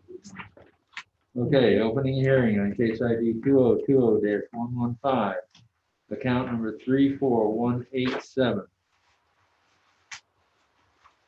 I, Charles Powers, do solemnly swear that I'm not communicated with another person in violation of tax code section 41.66F. I, Kathy Hoffman, do solemnly, excuse me, solemnly swear that I have not communicated with another person in violation of tax code section 41.66F. I, Cindy Duck, do solemnly swear that I have not communicated with another person in violation of tax code section 41.66F. I, Robert Dayton, do solemnly swear that I have not communicated with another person in violation of tax code section 41.66. All testimony from all witnesses must be given under oath. I am Murphy solemnly swear affirm the testimony will present to the Appraisal Review Board of the Aransas County Appraisal District is correct. Dave? I, Abraham T. solemnly swear and affirm that the testimony I shall present to the Appraisal Review Board for the Aransas County Appraisal District is true and correct. Steve? Okay, go ahead. This is 34187. This is Sportsman Manor. It says condominiums. They rent out a bunch of these. Basically a hotel setup, kind of weird. Is this the one that runs from Business 35 down to Fulton Beach Road? It is. Okay. And to add to the weirdness of it, this account is cursed. There's something to do with PACS in our database that nobody knows, nobody at PACS can solve it. It's some sort of vague, deep computer error. The property card for this account will not print. And if you ever try to print this property or this even in a set of properties, it crashes PACS. And they can't fix it. And they said, yeah, that happens. So it's very odd. We don't have a property card for this one. The second page is just a screenshot of the summary page. It will not print the property card. It freezes the system every time. I don't know why. Looks like from this picture, is there an RV park associated with There is, but it's on a separate parcel. Okay. And it's not under protest for this one. This is just for the building, and there's actually even one unit in here that's not part of this. So to the right, is that business 35? To the right is Fulton Beach Road, this is Oh. north. And to the left is Highway Right 35? next door to Laura's house. Oh, okay. You can see her house on there with the top of the page. Yeah, with the big roof. So last year it was noticed at, certified at 1,400,000. This year it was noticed at 3,596,010. And the, if we can go to the account, so we can look at the income thing. There is no income. Like I said, this account, there's something wrong with it, stuff doesn't want to print. We submitted the summary page for it so that we can show evidence and facts, but this account has got some sort of ghost, I don't know what it is. The market value on here is what you're leaving as an offer. Oh, no. Every hotel and motel is gonna have pretty significant adjustment because of our expenses. You know, we knew that there was. You haven't adjusted that market. The 2,796,9. Is that what you're leaving as a? Yeah, that's adjusting the expenses to be more realistic. It's a 62 room facility. It's a hotel, it's a motel class. And so it's got the same room rate, 50% vacancy, 55% expenses. Net operating income, 351,000, 3.5 million. Our expenses have been shown to be too low at 55%. Bumping them up to 65 gives a market value of 2,796,000. And so that was what was offered for 2.8. 2,796,000. Yes. Thank you. And that's it. It's a 62 room motel. I don't think there's really anything else to say about it. I don't think there's anything that interesting about it, other than the fact that the card won't print. The value changed significantly from last year as a result of this place being, it used to be condos. And so it was on cost and it's just depreciating, and then business use changes. Add to the fact that the property card won't print, and we used to do our dry runs by printing property cards. This account's been neglected for a long time. Very long. Okay. All right, Abe, we've got 2 minutes Sure. to cross-examine and 5 to present. Okay, so the whole issue on the way Evan did his income analysis is that the intangible value is not deducted below the line. The controller says that without a franchise fee and tax, the total expenditure is about 75%. So the 65% is justify what he did. However, we didn't do the 17% below the line. So there's still 17% below the 2.3 million that Evan's offering me by using the correct Wait, you expense say ratio. 2.3 or 2.7? Oh, I'm sorry, 2.8. I misread. Okay. 2.8. Okay. So 8.3. So this one should be somewhere around 17% less. It should be somewhere around 2.3 million. So to kind of rebut against what he did on the income, he did raise it, the expense to be normalized the expense ratio, because 55 is just too low to start with. This situation is this. Last year is 1.4 million. He's offering 2.8 million, double the value. Income dropped 38% from last year. Hard pill to swallow, you know, just kind of, that's the reason why we have to come to you to make a decision here. And I gave you a pretty simple formula to make an adjustment, and I hope you will understand and consider that without going into further argument about evaluation. Thank you. Okay, and is that also your presentation? My presentation, My value is so low, you know, so it's based on the actuals, the expense is so high. I think one of the things when I see high expenses, particularly in the coastal area, the maintenance expenses and also the storm and windstorm and damage and flood, all of that adds to the expense. So this is something that I hope that the appraiser will consider for next year's valuation, is the insurance is out of sight compared to other places. And so this is something that we didn't really talk about. But however, you know, I've just kind of, I have the P&L, I have the equity, I have my income valuation. I do it by the book. My income valuation is about $1 million, which I'm going to waste time presenting to you. But I think just based on what Emmett's telling you, I think we just make a business value deduction. It's valid. It's by the code. It's directed by the controller. It's all there. That's it.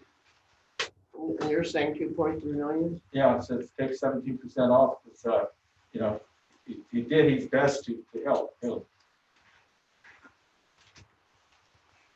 Okay, which by the way, when I run that number, Amon's number, 2,796,000 times subtracting 17%, you get 2.37. So that's where, or that's what I got. Okay, is that what you got, Amon? Yeah, you did it.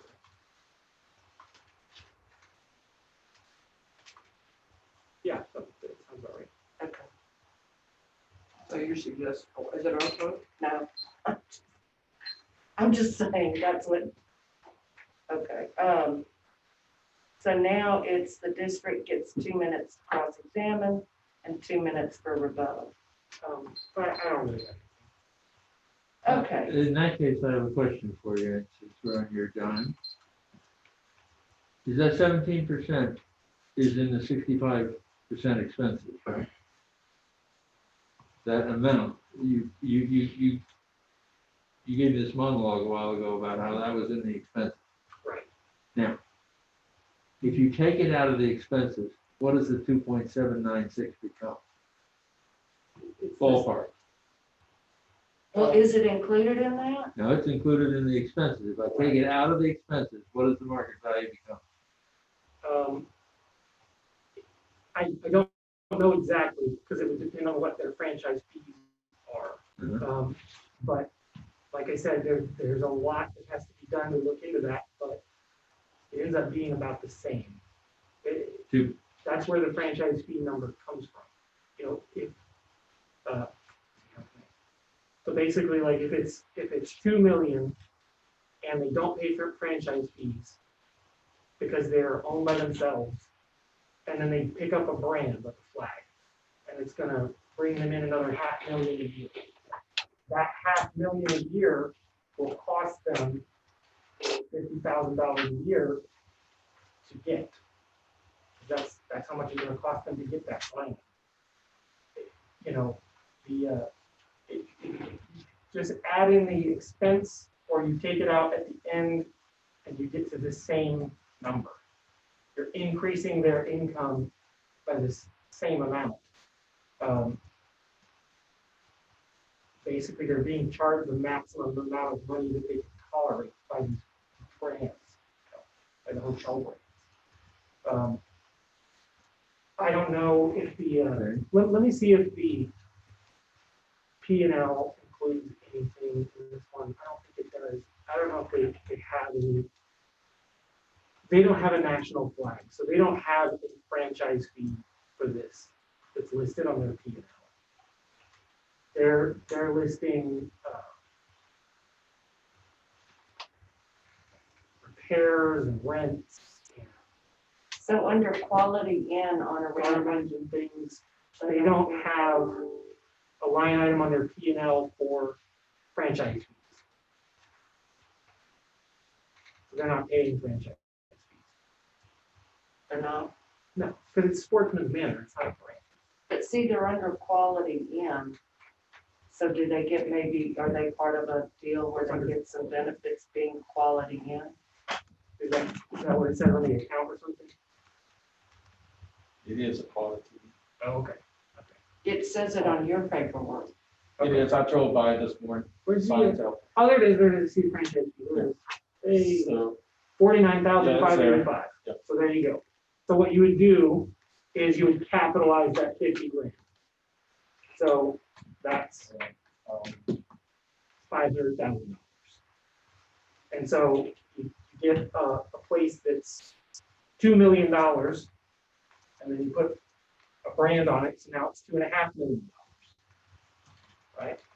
And then you take the fees out of it, you take the brand, the 17% out of it, you're at 2.07. You're just back when you started. You're just a little bit ahead. I mean, it's, Wait, so the 2.07 is what? that is the value if you don't allow the franchise fees, but you do allow it as below the line 17%, It would be 70,000. using, A percentage of okay? business value. And that's in line with what the comptroller says. Well, yeah, and that's, I don't know, the comptroller isn't actually doing that for us, but that's the way IAAO does, the International Association of Assessing Officers. They don't allow franchise fees, but they do a below the line percentage for brand value.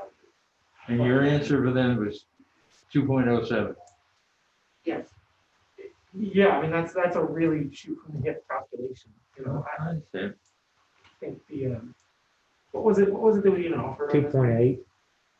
Yeah, oh, yeah, well, 2.8. 2.8, and he was saying, what, 2.3? So what if you made it 2.1? 2.3? Well, I don't know, I mean, what this one is, I was just hypothetically saying $2 million hotel, like, I don't actually know what this one is. Well, the point being, they're both ways of getting to the same number, to get you to the same place. But the 2.79, okay, 2.796 minus 500 is 2.2, which is Right, but that's the thing, so it's like, it's a 2.8, right? That's okay, allowing for that as an minus expense. 500. So then you take that as an expense out, and all of a sudden they're making 50 grand a year more. That increases their value by $500,000 from the 2.8. And then you take the 17% out, and you're back to 2.8. You're not going anywhere. You're just doing the same thing, two different ways of doing it. But you Which didn't would see, be different if the franchise fees were aggressively low and the property owner was making a ton of money off of it.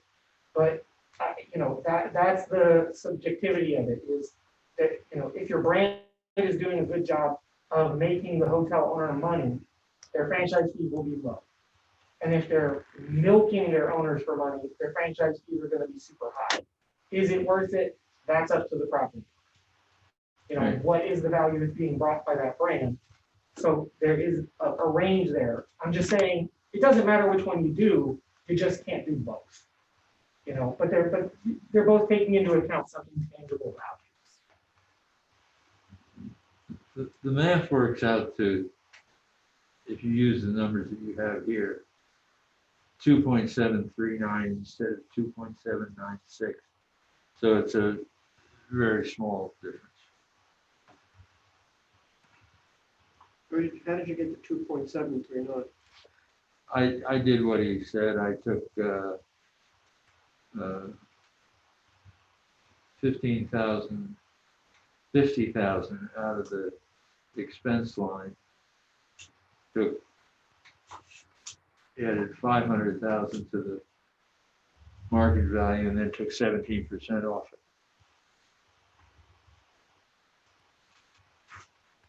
So I took it out of the expense line and then took 17% off the bottom line, and it's 2.3739. That's a tiny little adjustment. No,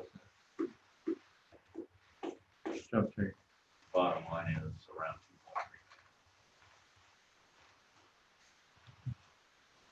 2.3. Well, he just said 2.739. I think Sorry, that was Abe's number, was the Okay, yeah. 2.3. 2.7. Yeah. 2.3. He's dying to say something. Yeah, I'm dying. Okay, Abe. Hey, Sure, please everything speak else. to us, A. No, I'm straight everything out, really easy, okay? Page 58 on the support evidence package, that will solve all the issues. Okay, we're counting on you. Okay. It's double or I'm nothing, telling okay? you, all right, yeah, just do the best y'all can. I mean, this is the controller's directive. The controller says excluding the franchise fee, which is right, from the expense which IAO does not allow, our overall rate is still 75%, Overall rate of, not including the franchise. The controller says it's 75%. the expense. Yeah. Oh, Yeah, and then you below the line 17%. So he's at 65. yeah. He used the franchise and applied whatever is on bottom, but however, this is the missing parties. So that's why I come to you and say, look, use each thing and just take 17% off and we're done. Let me make sure I understand. Yeah. You're saying I take the $50,000 out of the expense line, right? And I move the expense percentage to Yeah. 75%, from 65 to Right. 75. Right. And then take 17% off of the bottom line. The trick here is, does not include tax, okay? 75% when you load the tax in most situations. So we took the tax out. To verify income appraisal, the gross multiplier should be anywhere from 2.5 to 3.5 income multiplier for full service, 2 to 3 for limited service. That's what I've been telling you. Okay, so this is where we're kind of disengaged, is the deductible expenses. But if you just kind of take everything away, just use his number, put 17% under, we're good. Because we'll kind of get close to this. And that's So if I that's do the the seven- 2.3? That's where you come up with the 2.3. Yeah, because the 75% does not include franchise, does not include tax, okay? So that's where we're at. That's the point, the difference. So the easy way out is just kind of take the 17% below whatever number Evan gave us. Because he did consider all the factors. He did apply the IAO and everything. Except he's not here. Yeah, That's you all. had 73% on your, Yeah, under the industry standard model, you had the 73. research, this research model. Okay. So that's something, I will visit with Mike and Evan later, and we'll tune this up to be more simple for the upcoming years. Yeah. That's all. Okay, so basically, district, you get 1 minute, and, Abe, you'll get a minute. Okay. You're Yeah. done? You're All right. done. I'm done too. So we get 5 minutes. And I do think he has proven, I think he has proven reason for a reduction. Yeah, You're saying take 17% off to 796. I'm sorry. Well, Which would have you like at 2.37, I believe. I'll run it again, but I think that's what it took.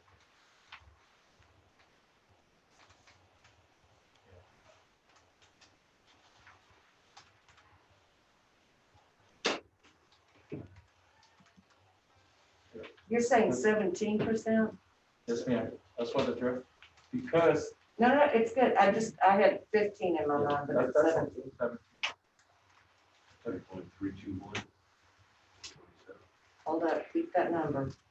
2.3 with 2.321, 427. I've got 2320680. there's never 3.2. 2.3. Yep, 2.3. Okay, 232, 2 or 2.3. 2.3, okay. Everybody good on that? I am- Okay. All right, so on account number 34187, I make a motion that we adjust down the 2020 value to 2.3 million. And I believe that this addresses the possibility of an incorrect appraised market value, the possibility of the appraisal ratio exceeding the median level of appraisal, and it also addresses any other issues that may have been brought up in the protest. Okay. All in favor? Uh, Okay, now we have an interesting dilemma. We are well ahead of schedule. We have finished the 10 o'clock docket. Is it him? Is he the? We have one more for A Well, just a at moment. 1:30. At the 10 a.m. docket, we do have a hearing. It's a different agent. That's at 1:30. That's calling in. What is it? What time? You think of- At 1:30, that's what I said. The dilemma is that we have one more for A at 1:30, in 1:30 docket, and then we have to wait for this non-O'Connor one that's on the 1:30 docket. And then will he be finished at 1:30? If we do No. the, Does he have more than the one?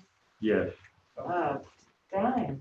yes, You have yes. more than one, Abe? I got a thought, but I'm so talk to the appraiser, I can probably Yes, four. settle some of them, Damon, not too far off. you think y'all can?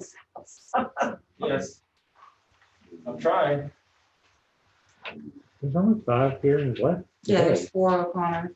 Yeah, the problem is that, No, Let me I got a few left, that's right, I got. yeah, you gotta do that. That's Let all. me go consult with Val. Yeah. Maybe Val can call that other guy. Yeah, I know. they're posted, why so not? we have to go by what's posted. No, How many times is it posted? no, because they can look it up on YouTube. If we do it early, they can watch it on YouTube. So if they wish to log in at 1:30, they'll see it on.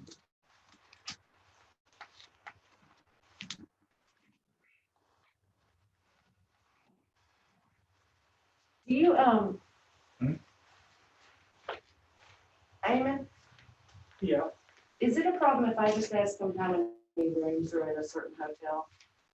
I'm just curious. I'm not gonna discuss anything more. I just wanna know how many rooms are in a hotel. No, if you did, you'd have to recuse yourself from a hearing later about that. It's already done. I'm just curious how many rooms it has. It's just Go out back of and curiosity, look I- at it. yeah, the ones we've done is okay, Yeah, I mean, I don't know what the it's ready to discuss. thing is with the window of time for next year. Probably fine. Probably fine. When we go- I mean, all I wanna Okay. know is how many rooms it has. We can, Huh? wait, You already done it? hey, boys and girls, listen. It's on there, just go back and. It's 20 minutes to 11.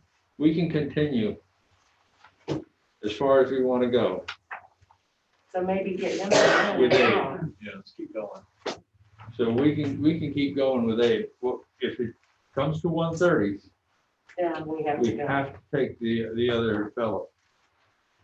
Okay, but until then, we can press on. Are you okay with that, Anna? Yeah. Abe, are you okay with that? Sure.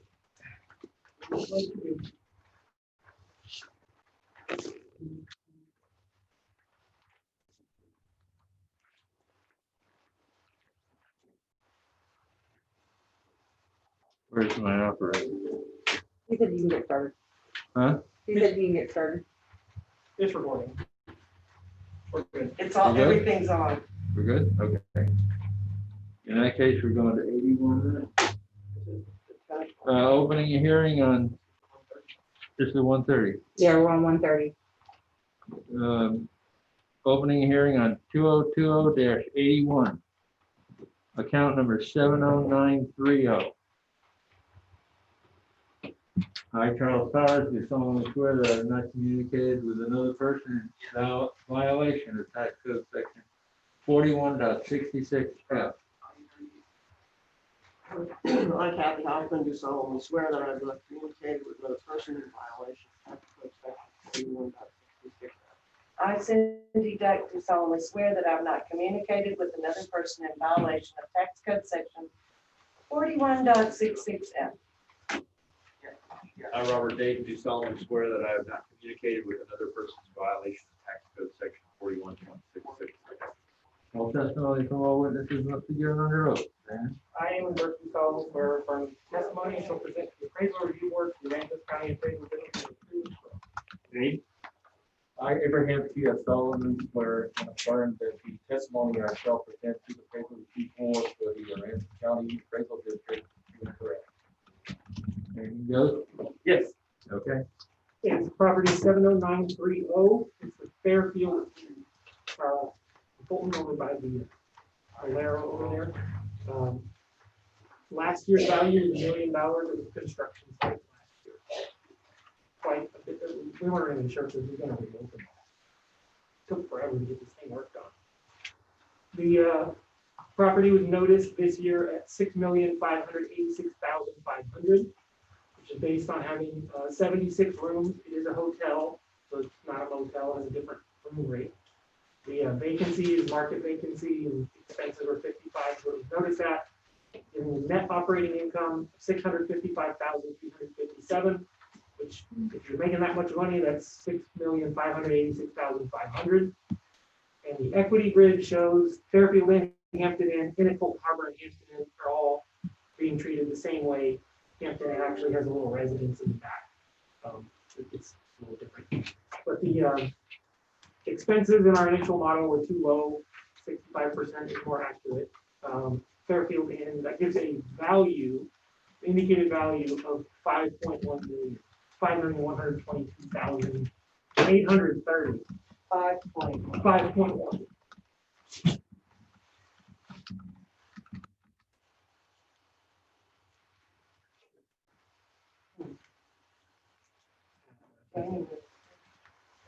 Okay, so, and that's it?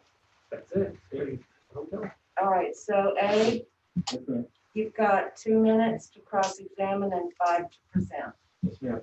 I'll just refer to my testimony in previous case. So just doing the same math as Evan's been doing and giving the value that he gave us, 5.1 million. The only thing is the intangibles below the line need to be applied. So 17% below 5.1 million, that's 4,233,000. Thank you. So that was taken off the 5,122 or? That's taken off 5.1 million. 5,122. Yes, ma'am. 4233. Yeah. Right.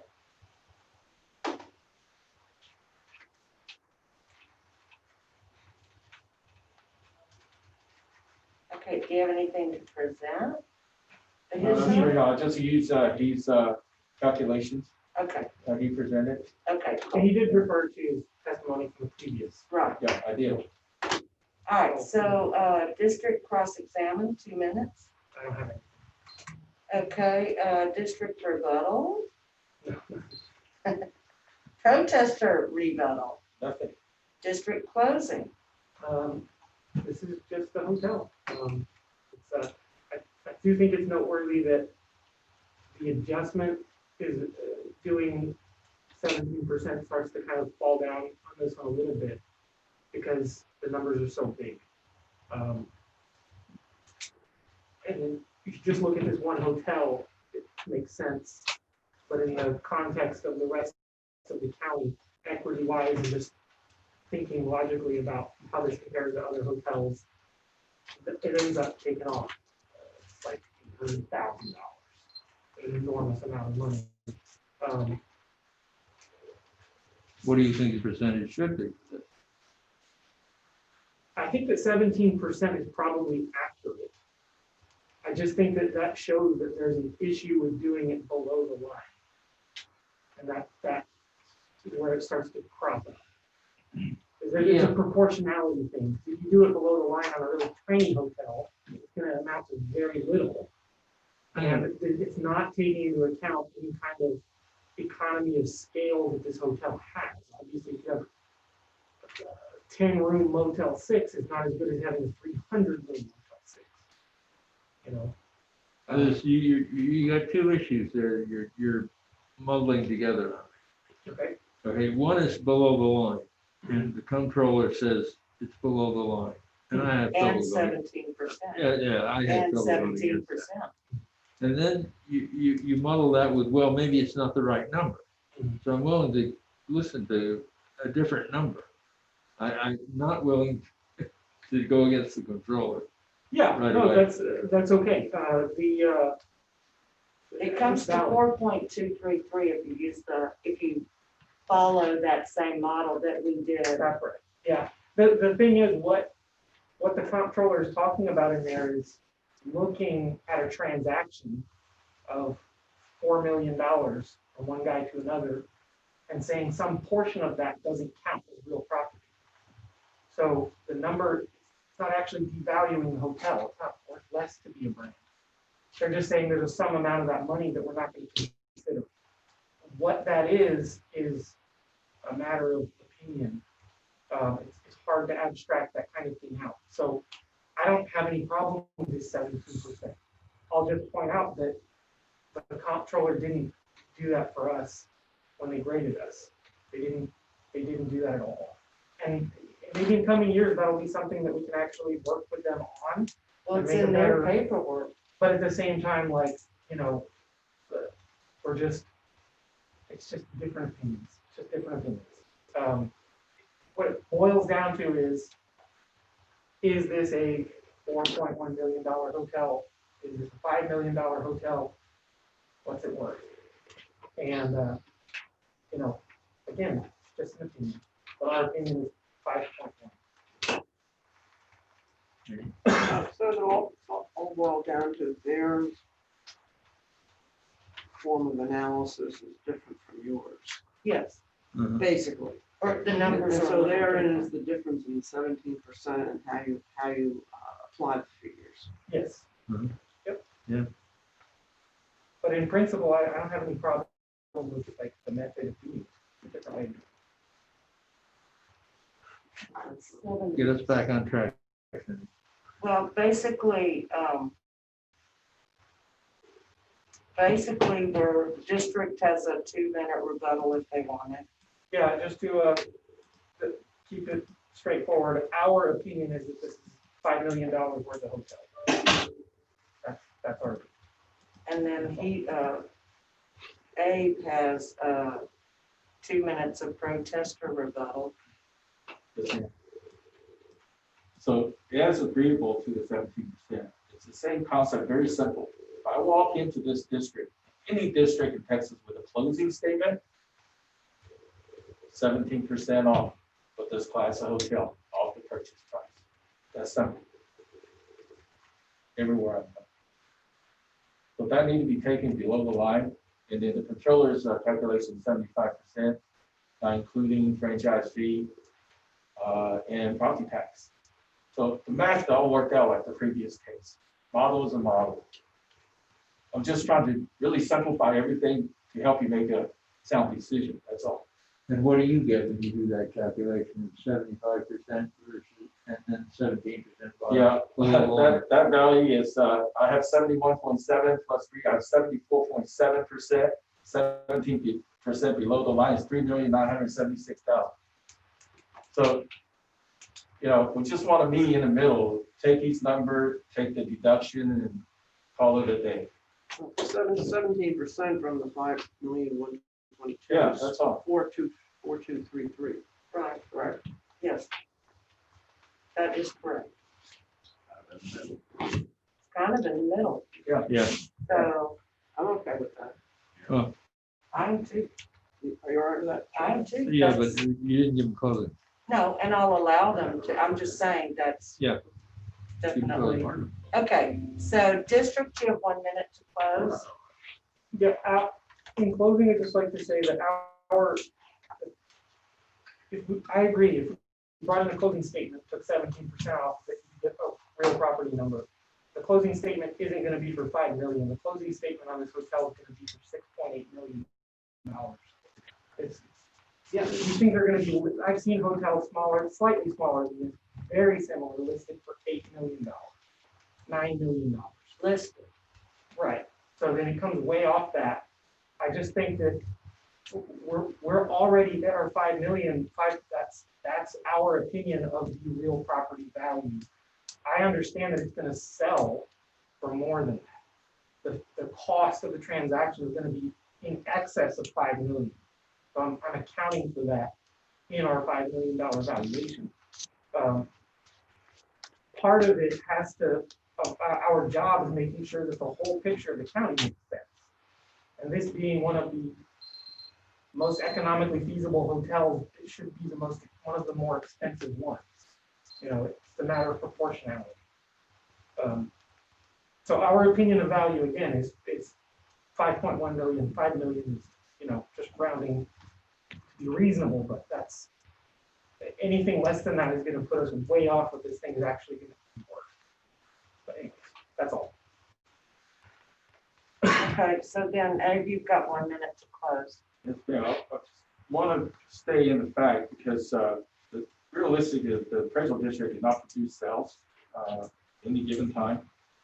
And so whatever sales are listed, you know, if it happens, they capture it. If they only capture one hotel next year, you know, one does not make the market, capture multiple. So I'm willing to email the appraiser the Eagle Appraisal's hotel sales. This has 30, 40 hotels around the state, including high-end brands everywhere. That shows 2.73 multiplier at the sale price minus 15% BEV equals 2.32 gross multiplier. So that kind of stuff I think will substantiate a better argument for the district, and I'm willing to give that information to the district to use to really help even up valuation. So let's just kind of make things simple and just go with what I'm recommending. Thank you. All right, so now we've got 5 minutes to discuss. Well, we took the 17.17% off of the last one. So we're gonna do apples and apples here, or are we gonna go back with the $5 million? So it's a 17%, that's off a pretty record sales price, we don't have that. Yeah, but those are sales. This is It wasn't off the sale price, it was off that, the cost method. Yeah. It wasn't off the sales price. I heard Dave talk That's just an about- example that I use. Charlie, we got So it goes to that 4.23. Okay. So I made. Wait, one thing.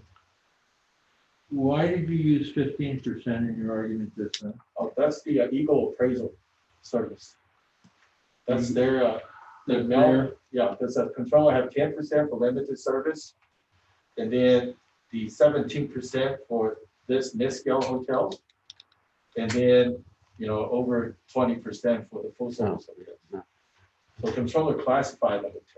And that's what I did too. Like Motel 6, I And mean, the 15% was not classified? yeah, it was not classified.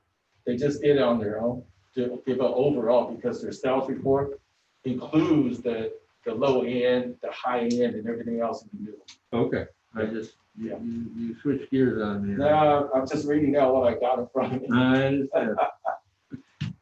Okay, go ahead. So I make a motion on account number 70930 that based upon what we heard from the property owner's representative and from the appraisal district, that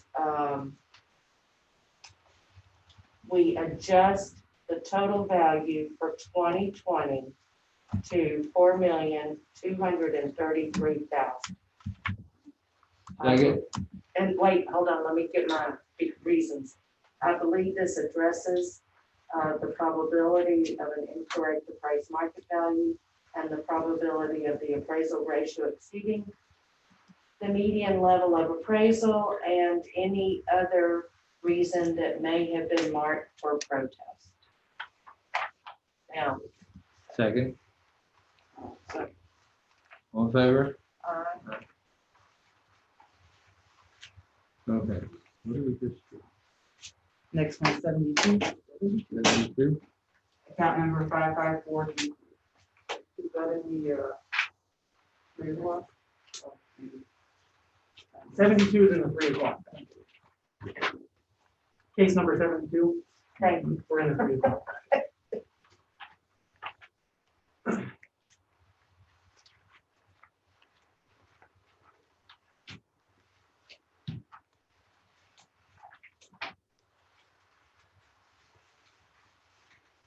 Okay. Scott, you ready? Yep. Okay. Opening a hearing on 2020-72, account number 55432.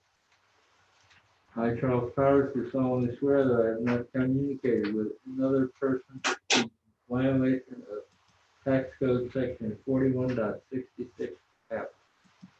I, Kathy Hoffman, do solemnly swear that I have not communicated with the person in violation of tax code section 41.66. I, Cindy Duck, do solemnly swear that I have not communicated with another person in violation of tax code section 41.66F. I, Robert Dayton, do solemnly swear that I have not communicated with another person in violation of tax code section 41.66. All testimony from all witnesses must be given under oath. Abe, why don't you go ahead? Yes, sir. I, Abraham C.S., do solemnly swear to affirm or affirm that the testimony I shall present to the appraisal review board for the Aransas County Appraisal District is true and correct. And there'll be a short pause.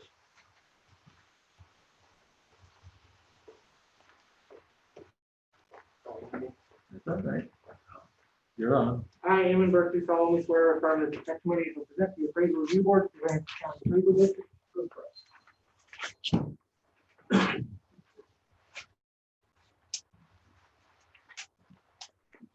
Good. This is account 55432. It is. Refresh my. It is another motel. Last year, it was valued at $1 million. It was also in a state of repair last year. This year, it was noticed at $2,847,580, based on the fact that it has 48 rooms. It's a motel, so given motel rates, this is really going to be the upper end of the motel category, but it does have entrance from outside, and it's, it's a motel, it's just a nice motel. Which one is this? This is, it's called America's Best Value. It's on Little Bay. It's on Little Bay at the corner of Lady Claire and Little Bay by the gas station. Yeah. There's a Holiday Inn Express, and it's a big square one. Yeah. And in front of that, there's like an L-shaped one. And that's this one. Oh, this is the one, sometimes it's hard to tell the difference between it and the one behind. It was something else Yeah, a little before they turned it into this. I forget what it was before. Okay. Didn't have a different name. It was a different flag. Yeah. And this is a good example of the kind of motels that probably shouldn't be lumped in with the tiny little 10-room mom and pop kind of things, pulling their value up. The need for that category down at the bottom is partly because of being grouped in with stuff like this. But anyways, it is a motel. With 48 rooms, $25,185 per room, with 50% vacancy and 55% expenses. The total net operating income ends up being $283,331. for a indicated value of 2.8 million, 2,847,550. The next page shows the best value in subject Holiday Inn, Inn at Fulton Harbor, and Hampton Inn. Those are hotels. Okay, I don't know why the hotels are here, but this was treated the same way as every other thing. It was given the same expense rate, the same cap rate. The only thing that's different is the tax rates and the number of rooms. Our initial model's expenses were shown to be too low, with the 65% expense adjustment. That put the value for the subject at $2,126,107.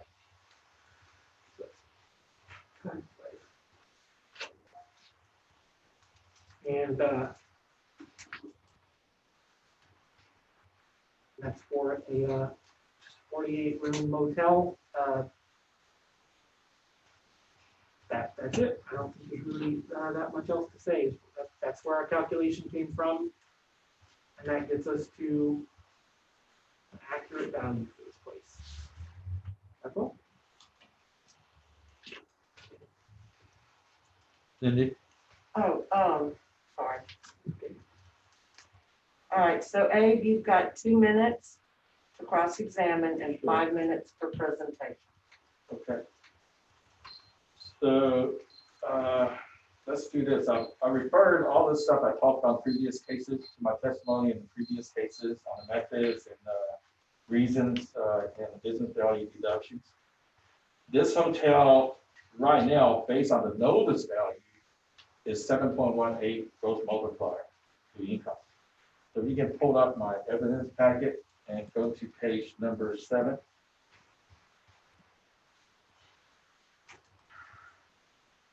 All right, so my opinion is drastically different. This is applying the actual profit and loss. Page 7, one more. This is using the actual profit and loss. So you can see the way the property notice is at 7.18 times income for flag days in. It used to be American best value. Nowhere in Texas has this high of multiplier. The controller says between 2 and 3 for limited service hotels, 2 or 3 times the income. So this is the income of the P&L. I'm taking the actual expense, including tax, mortgage payment, depreciation. That's a $201,000 expense, adding 4% of the industry norm for the franchise dictated remodeling coming up every 3 to 6 years. $217,000 net operating income. For days in, it's 10% cap rate, loaded the tax. Total value is only $1.5 million with the business. Then I'll take the 10% controllers, $1,350,000. So if you take my $1,350,000, do some math.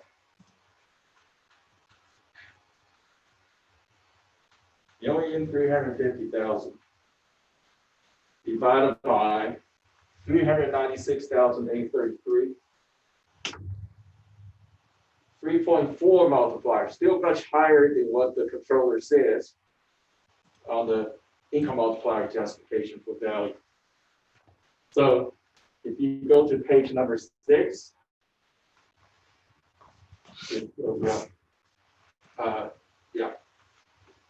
this one more reflects what the controller is saying.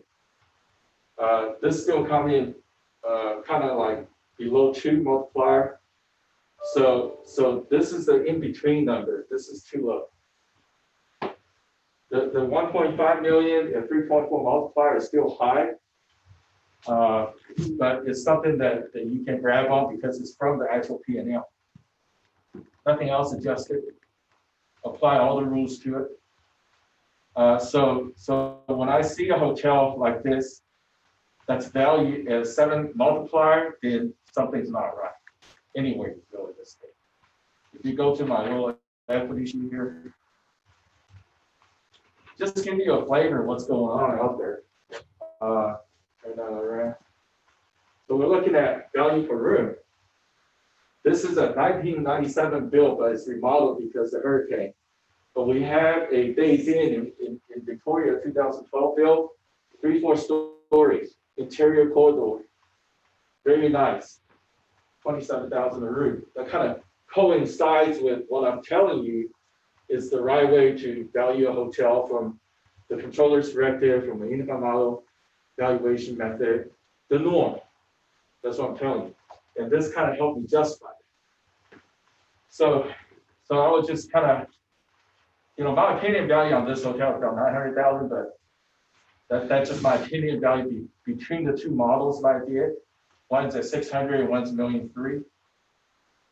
But rest is for you to decide, because the notice value is beginning to out of whack.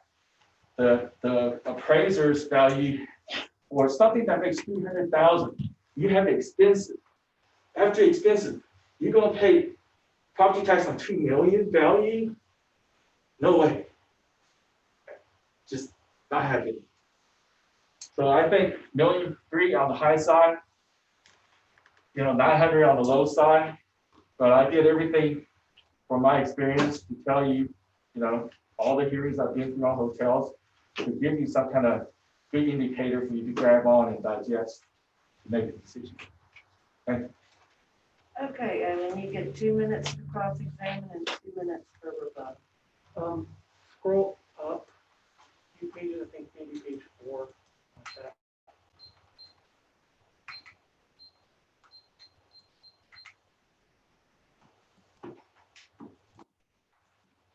Yeah, it's good. The down one.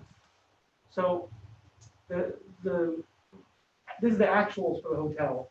It's like 396,000 for the year. That's how much revenue they actually had. And then in their P&L for their expenses, to put it in perspective, look at number 946 and 947 in the center there. The depreciation and interest expense. Depreciation isn't actually money they're losing. It's the theoretical depreciation of their building, and which is not an allowable expense in valuing real property income. It never is. The interest expense is money. It's the interest they're paying on their mortgage. That's equity they're gaining back. It's not like they're losing some portion of the property. Neither of these are allowable expenses, right? So that's 87,000 and 84,000. That's $160,000. Over 160,000 of that 400 grand is money that's being considered by the property owner as an expense, but it's not an allowable expense. There's several things like that in this P&L. If you scroll to the bottom, it says that their net profit is negative $8,000. While it is definitely a thing that businesses from time to time in the year they operate negative, they're still own the property. Like, they're not actually, in arrears for their entire life. You have to sort through some of this P&L stuff and figure out what's allowable and what's not. You have to be consistent with it. If you don't, you end up getting answers like negative $8,000, and this hotel becomes a giant liability instead of being something that has value. Obviously, it has value. Hotel sitting there. The actual allowable NOI was $215,000. That's the money that they're keeping. They can reinvest it. They can use it to abate the expenses for uninsured damages, whatever they want to do with it. It's your $215,000 to spend. That's actually what they took home last year. That is worth $2 million. That's just what people are paying for that. If you look at the workup that even he provided, the second one, because the first one comes out 675,000. That's arguably maybe the value of the land. And then the second one says 1.3 million, but the NOI is 180. So you got 180, but in reality it was like 215. The only other difference is that cap rate there. Their cap rate is 10%. And I'm just saying that's just not what's happening. People are paying more than that to make that much money. They're willing to pay more than $1 million for that kind of solid income stream. They're not taking home $20,000 a year on this $400,000. They're taking home half of it. That's all. 79. You're saying the net operating income is too low Yes, because of the deductions they took? yes. I'm saying we know what their actual net operating income was. They gave us their P&L. Their actual net operating income was 215,000. 215? And the cap rate that you're using, It's loaded, so it's 9.95. 9.95.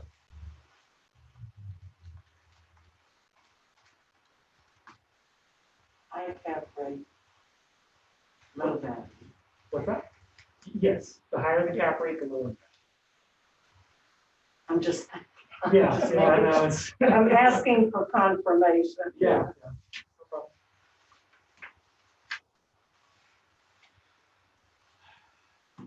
Okay, so now we are at Abe's 2 minute, Okay.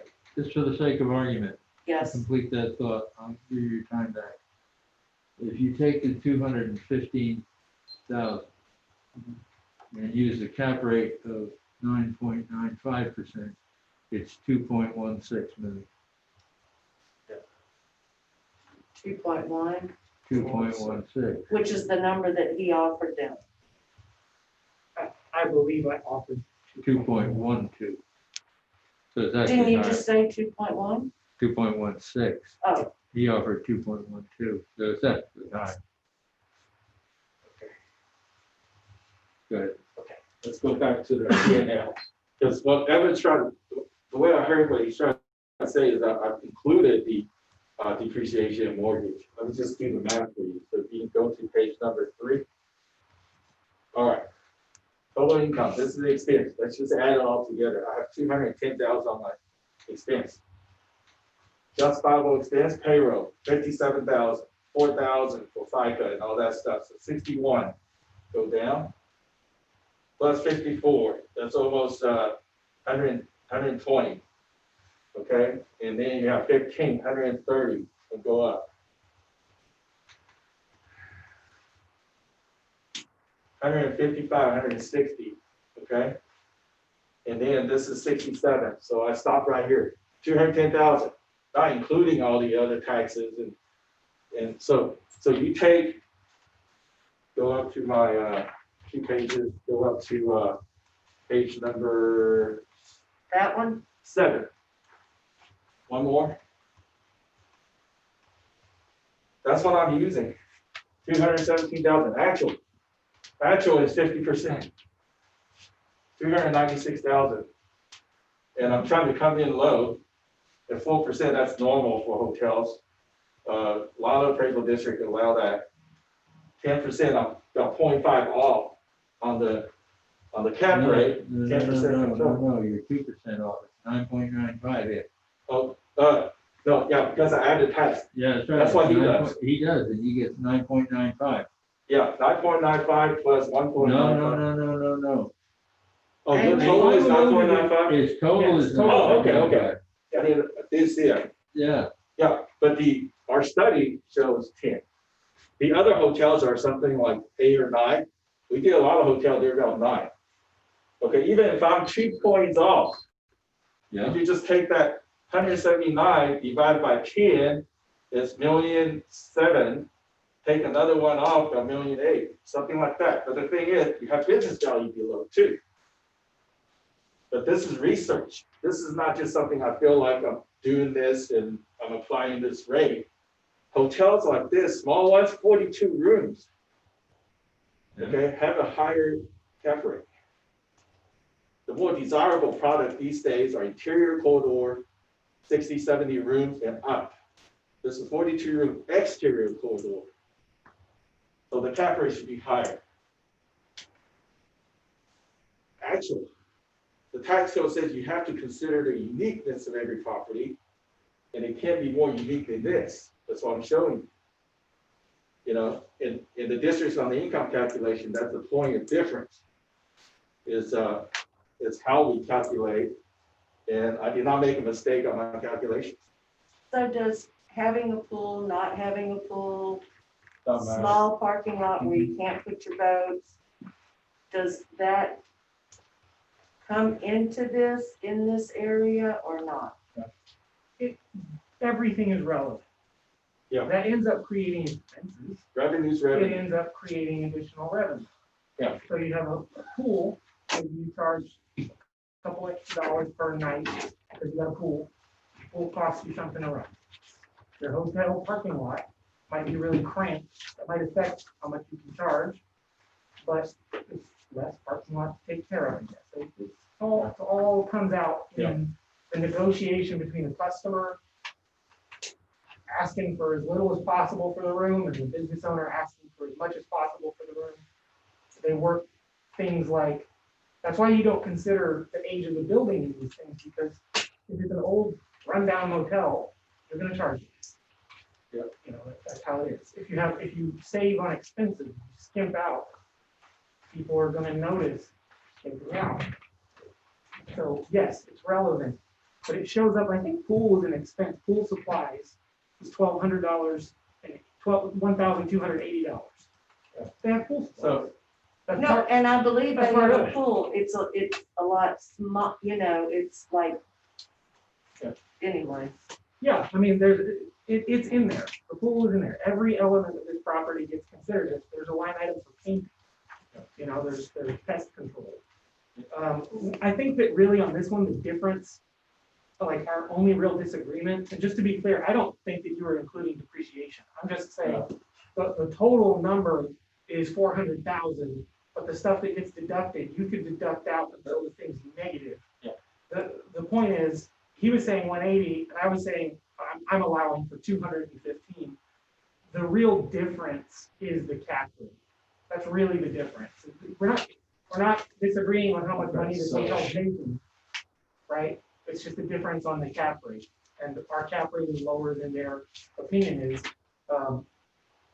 And the cap rate is directly the thing that multiplies your income to get your value, right? And all I have to say about that is that our cap rate was pulled from CoStar, it was from market data, from TREP, from the comptroller.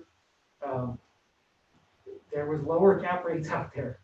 You know, this is what things we're actually seeing. And this is what, you know, the resources that we pay for to provide us with cap rates are pointing to an unloaded 8.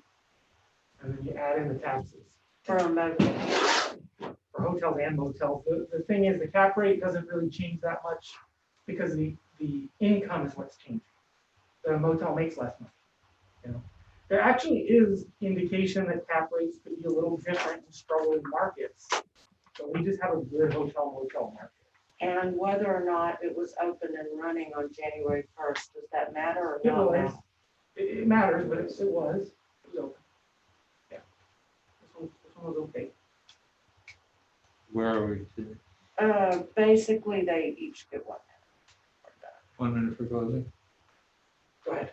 okay, so if I take his cap rate and I take my net operating income, divided by 9.95% cap rate, I win $1,798,994.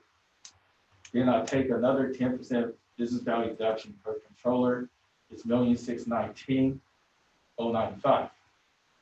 So my $1,350,000 is not that far off using the actuals and applying the real cap rate because he has it from one source. If you go back to my support evidence, page 9, CoStar is not really the source of study. They generally give you what's on the market, but they don't really look into the particular products. Page 9 on my this hotel valuation support evidence.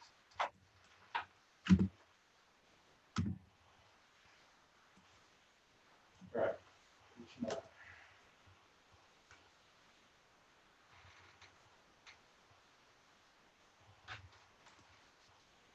Okay, so as far as cap rate goes for limited service hotels in Texas, we have DFW, Houston, Austin, San Antonio, Oklahoma City, New Orleans. So this region with this type of hotel is about between 9 and 10 unloaded.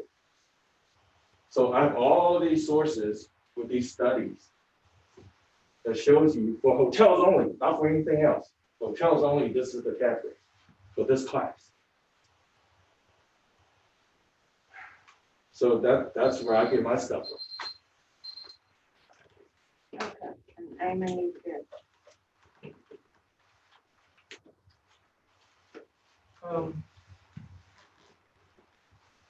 I mean, I don't really have a whole lot to say. There's just some disagreement about the cap rate. But other than that, I think you said everything you said.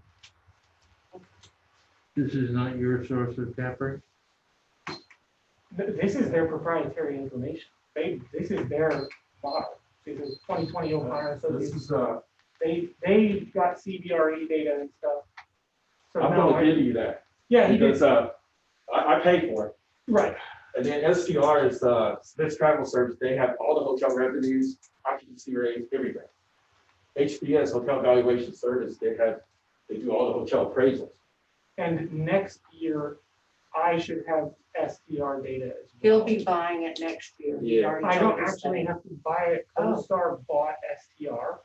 Yeah, So this year, they're gonna be, sometime the next couple months, they're gonna be making STR data available for everybody who has CoStar. Yeah. Which is So you're kind of gonna nice. get that information. Yeah, it'll be back in, it'll be on Okay. expenses. So you'll be making more equal analysis. I'll Yeah. be making much better analysis. better analysis, yeah, because I'm certified by, STR. So I have a question, and I understand the cap rate, how it affects the calculation. But can you compare a cap rate in a place like Dallas, Fort Worth, Los Angeles, Chicago, wherever you are? Can you compare those cap rates to Rockport, Texas? Or are they just two different markets and they shouldn't be compared? I mean, our job as appraisers is to compare things that are not exact. So Yeah. that is part Yeah. of, that's fundamentally all we do. And But Eamon, cap rates in those markets are gonna be more aggressive because there's more competitors. Yeah. Our market in Aransas County is better. You know, you'd rather have a hotel in Rockport than a hotel in Midwest Texas, where you're gonna have super seasonal activity, and it depends on the oil price or whatever. You know, around here, it's a nice place to own a hotel, so that factors in as well. Part of doing this is developing a market-specific cap rate for Aransas County. And if you are consistent with how you're taking care of the expenses and how you're considering room rates and how you're considering vacancies, if you're consistent with that, then when things sell, if you can get the price of the sale, the only thing left is the cap rate. So if things keep coming out of the expenses and out of the room rates and out of the vacancies, you're not actually lowering the values of the hotels, you're just shrinking the cap rate. Stuff's gonna sell and you're gonna say, well, if we've already said this place only makes $80,000 a year, well, then this thing must be being sold at a 4% cap rate. You know, so the cap rates here are gonna be a little different. We just have to work with the best information that we have and develop it over time. I don't, how do you know that those are unloaded? Because it's strictly from a sales perspective. But From they the sell market. based on, like, they sell. Market sale don't load, only property tax load. Why would they not load? Why, because he can't. This is because it sells, market data, just from the sales, extraction sales. But if I was buying a hotel, I would consider the taxes. You take your tax as expense and you do your NOI accordingly. Property tax, because you have to treat everybody fairly, Yeah. you take the tax out and you load back the tax rate. Well, it doesn't matter if you're Yeah. loading the rate or adding it as an expense, you're getting the same thing. It's the same result, no Yeah. difference. That's why we go with PwC, because they're accounting firm. And they audit all of this stuff. And that's why they're more valid to us. These CBRE have a hotel sales division that sells thousands of hotels a year everywhere. So they have it all broken down. Then you have Henry S. Miller. Then you have the IRR viewpoint. That means the internal rate of return. That's an investor's handbook that they publish market sales, what the class of hotel the cap rate is. So we just summarize it. Well, I Everybody. think that those are taking into. The IRR, I can send you a copy, that's, readily available, but it's pretty good study too. Well, yeah, I'm just saying that Yeah. those cap rates are basically the same as ours. You're 2 point lower, like, We're not though. your because loaded cap rate is 9. My loaded cap rate is 11. I think that is a loaded cap rate. No. I don't agree with No. that. Because if you're including the taxes. I'll and show you the expense- study, I can bring the study to you. If you're including the If taxes. it's and- loaded, I'm gonna tell you that. But I'm But telling if you you, load the cap rate, you can't include it as an expense, you're doing it twice. no, I don't do tax as an expense. My report does not include tax as an expense. But this does. This does not. That's what you just said. This one is He said unloaded. it didn't. This is unloaded. This is market sales. So is But this the part of market does consider taxes. Yeah, Yeah, at the but we're NOI not level, taking not at the He's not loaded or right. unloaded level. They take that tax out at regular expense at the market Well, level. but he's Yeah. talking about things that. The market level is direct It's expense. good for us If to- I'm buying a property, I take that tax as an expense. Property taxes, you don't include tax, but you load the tax rate. Because tax rate fluctuates. If I was a buyer of a commercial property, I would never eat property taxes like that.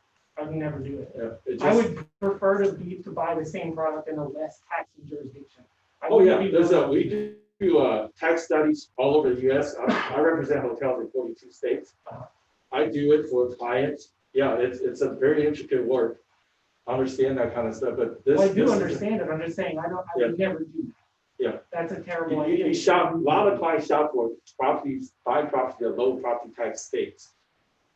Okay, a lot of people do that. But this doesn't take that into account, I'm saying, this isn't reflecting that. I guess you look at markets. Here, well, lower the cap rate, you got property tax rate, From the expense ratio, add the cap rate. So Right, this is not, this is unloaded, this is plain Jane cap rate. because the That's all. taxes are an expense. In the normal world, this is the normal world. We, as tax people, add the tax rate to the cap rate. For hearings, for valuation, Okay, that's a difference. okay, so now, Where are we at? now, we wanna talk. There you go. Okay, so now we're at the 5 minutes for the appraisal review board, to speak. And I know I'm in between like the 1.5 and the 2.1. Yeah, I'm kind of there too. No, it's only $700,000 difference. Well, Kathy, you just write me that check and I'll like. Shoot. Split it. I think somewhere around 1.9 million is reasonable. I'd go 1.8, that way we're splitting it. I'd rather split it. Where I get my 1.9 is if you look at his 1.3 on kind of 3.5 on the low end, Neiman's at 2.1 something. You look at the value per room approach, that gets you real close to 1.9. How'd you get your 1.8? I got my 1.8 because I know this property. I just happen, I know all these properties really well. Okay. And I know that I'd be the 1.8 Okay, but based upon, based upon what kind of calculation? What were you talking, 1.9? 1.9 would be his value per room approach. That's how he, 1.88385, but round up 1.9. 1.88 1.88, is okay, the one that is the value that okay, I can go to the 1.88, because that's an approach, it's a number approach, it's not an opinion. well, it was an approach, but based upon an opinion. Well, It was. based on the data, you've got other hotels. And then there was other stuff. But I mean, that's cool, however you came to it. I like the 1.8. Charlie? 1.88. 1.8. Are you at 1.8? He said 1.88 and he said 1.9. I'm closer to 1.88. I can go for the 1.88. That's what it is. Yeah, that's what the number really is. It really comes out to be. I can go for This is The way you figured it, but okay, I'll go with that. So on account 55432,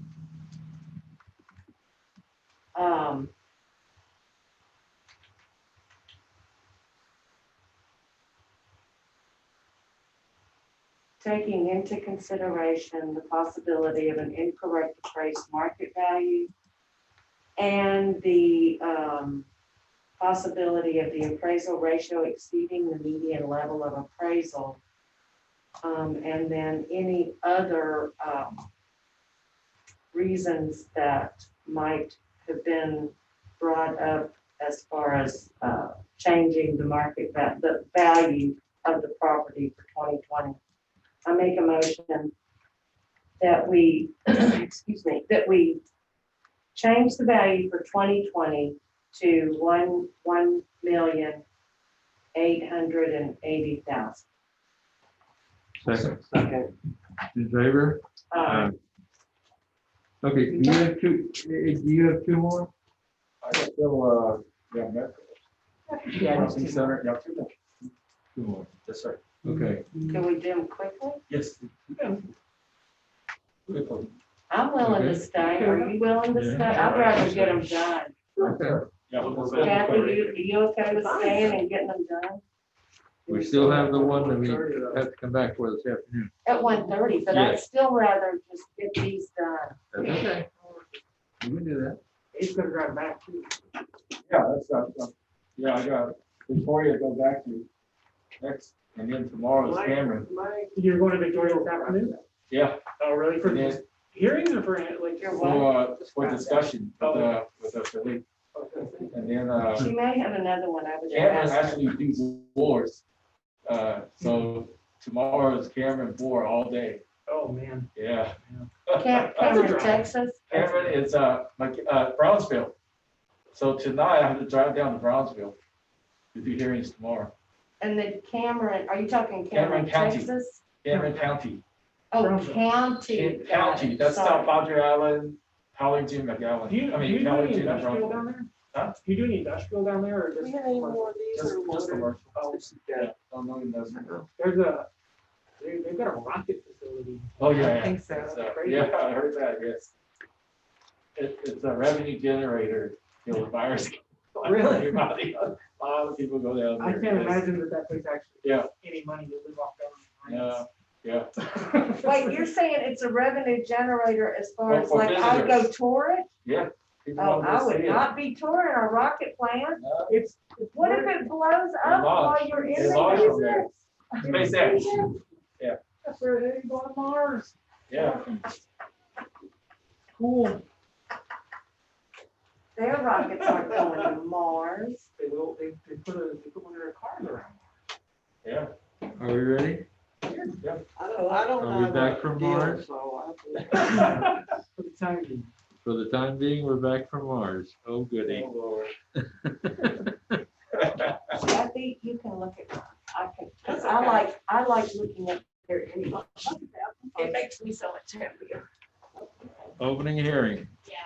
On case ID 2020-75, account 62752. I, Charles Powers, do solemnly swear that I have not communicated with another person in violation of tax code 41.66. I, Kathy Hoffman, do solemnly swear that I have not communicated with another person in violation of tax code section 41.66. I, Cindy Duck, do solemnly swear that I have not communicated with another person in violation of tax code section 41.66F. I, Robert Dayton, do solemnly swear that I have not communicated with another person in violation of tax code section 41.66. All testimony from all witnesses must be given under oath. Amen. I, Amy Burke, do solemnly swear that the testimony I shall present to the appraisal district, to the appraisal review board of the Aransas County Appraisal District is true and correct. Okay. Sir, I, Abraham P.S. Sullivan, swear or affirm that the testimony I shall present to the appraisal board of the Aransas County Appraisal District is true and correct. Raymond? Okay. This is 62752. It is a small strip center. It's the one in the Navy Army and CVS. Oh, that little bitty one. Little one. Yeah, it's got like 5 tenants in it, 4 tenants, something like that. It was noticed last year at 625,000. This year it was noticed at 937,810. That is using a rent rate of $10 per foot per year and a vacancy of 5%, which is standardized. They obviously don't have 1 in 20 vacant, but they still get market vacancy. The operating expense is 0 because when you value these kind of things, you do it on a triple net basis. If people aren't doing it on a triple net, then where they're paying all the expenses, then the lease rate will go down. But when you value it, you build your model for triple net. That's where our $10 comes from. Is that strip centers that you do the triple net? Yeah, you do that on anything that's like a lease, there's leasing space, that kind of thing. But the this property, I'm pretty sure that their rents are higher than that. But they do cover some of the expenses at the same time. They're not quite shadow anchored by Walmart, but it's really well situated. You know, and there's, I'll just point out that our model is backed up by actual market activity, and I feel our value on this was super fair. But the equity grid shows that the other strip centers were all put $10 a foot a year, 5% vacancy, triple net basis, and the cap rate 7.4, and then you load it, it gives you your value of 937,810. It's not that much more than it was last year. I'm kind of going nuts, but I just want to reiterate that I think the value in this is steep. If you bought this for $1 million, you'd be happy. That's all. Okay, Abe, you've Okay. got 2 minutes I'll and just 5. go on my presentation here. Okay, Let's go to my presentation. Let's go to the rent roll first. Look like this. Yep, flip that over. So the first thing I go on when I do retail is looking at what the base rent is, because I use that to to gross up the property, make 100% full to start my calculations. So this is the actual monthly rental, 12,091, divided by 9,070 square feet, times 12, that's the annual rent, is $15.98. So go to my income analysis. So that's a starting point. Y'all need to go up. So starting income analysis, I just use that to $16 per square foot times 9,070 to make 100% full before I take any deductions. The stabilized occupancy industry allows about 10%. Deduct that because shopping centers do have a vacancy from time to time. So I do the total gross income after vacancy adjustment, 130,000. The other income, that's from the triple net. So if you go to the profit and loss, just go, triple net is 21,018. And go back to my income analysis. So I apply that, I added that as an income. So I have a total of 152,000 a year coming in. All of these are actual expenses I've applied. The insurance is actual, legal professional is actual, repairs actual, variable expenses, anything other than insurance or any of these other items, I applied it. Utilities, I applied it. Management fee, 5%, that's allowable. You own a shopping center, I apply that. replacement for reserves, 25 cents a foot. It's for upcoming vacancies and also for the general maintenance of the shopping center. That's the industry standard percentage. I applied it. Tenant improvement, $4 per square foot times 34% of space times the gross net rentable area right here. That's standard everywhere you go in all appraisal districts. Applied it. And then leasing commission, 4%, applied it. That's standard everywhere you go. So we have a total expense of $74,000. Net operating income of $78,000. The cap rate is from San Antonio. Loaded, 13.16. I have 594,000. So that's the one that I presented to the district. Then after I look at the cap rate and adjust it, I did submit this. I adjust the cap rate, load it completely to kind of meet in the middle. I went down to 10.27%, and my value is 761,000. Because last year's value was same approach. Last year's value was 625,000. So I couldn't go lower than last year. So I adjust the cap rate to be 761,000. Adjusting cap rate. So this is doing everything the normal way on a shopping center. The source is the Webb County Appraisal District. Go down. So Webb County. Y'all have that? Oh, you don't. Okay, so I'm just giving you the source. I'll give this to Emmett. I think I supplied him a bunch of cap rate studies on retail. Anyways, yeah, this is a new one I submitted. Adjust the cap rate to be the same. Because the coastal, if you look at coastal, There's Webb, your cap rate, there's Webb. yeah, that's where. Coastal, because of the windstorm and the expense is higher. And then the likelihood to be wiped out by hurricanes higher. So your cap rate is going to be higher, not lower. So that's how we apply the cap rate. I think the 10% cap rate is reasonable. After I do my adjustments, I basically just do 10% loaded, which means I start the cap rate at 8, which is right in line. So that's all I got for you to consider. This year, 761,000. So was that tenant improvement of 12,000? Is that like having to fix it up for the next tenant? Yeah, that's normal. It's standard practice. All the appraisal districts I visit for retail. Okay. Vacancies, yeah. Eamon, now you've got 2 minutes and 2 minutes for cross-examine and then for rebuttal. Okay, this stuff from Webb County is kind of interesting, but the main thing is I don't want to hang my hat on the work that Webb County did. Like we'll do our own work, Yeah. you know. But you know, they have. I would rather have their resources than their conclusions. You know what I mean?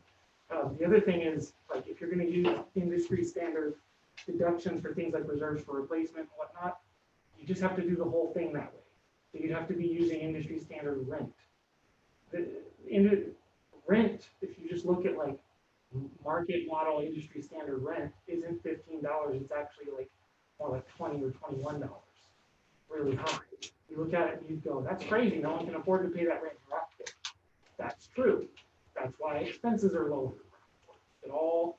You have to pick one or the other. You have to be doing actuals and actuals. You know, if you do your reserve for replacement, your your repairs and maintenance goes down because you're appropriately replacing things on time.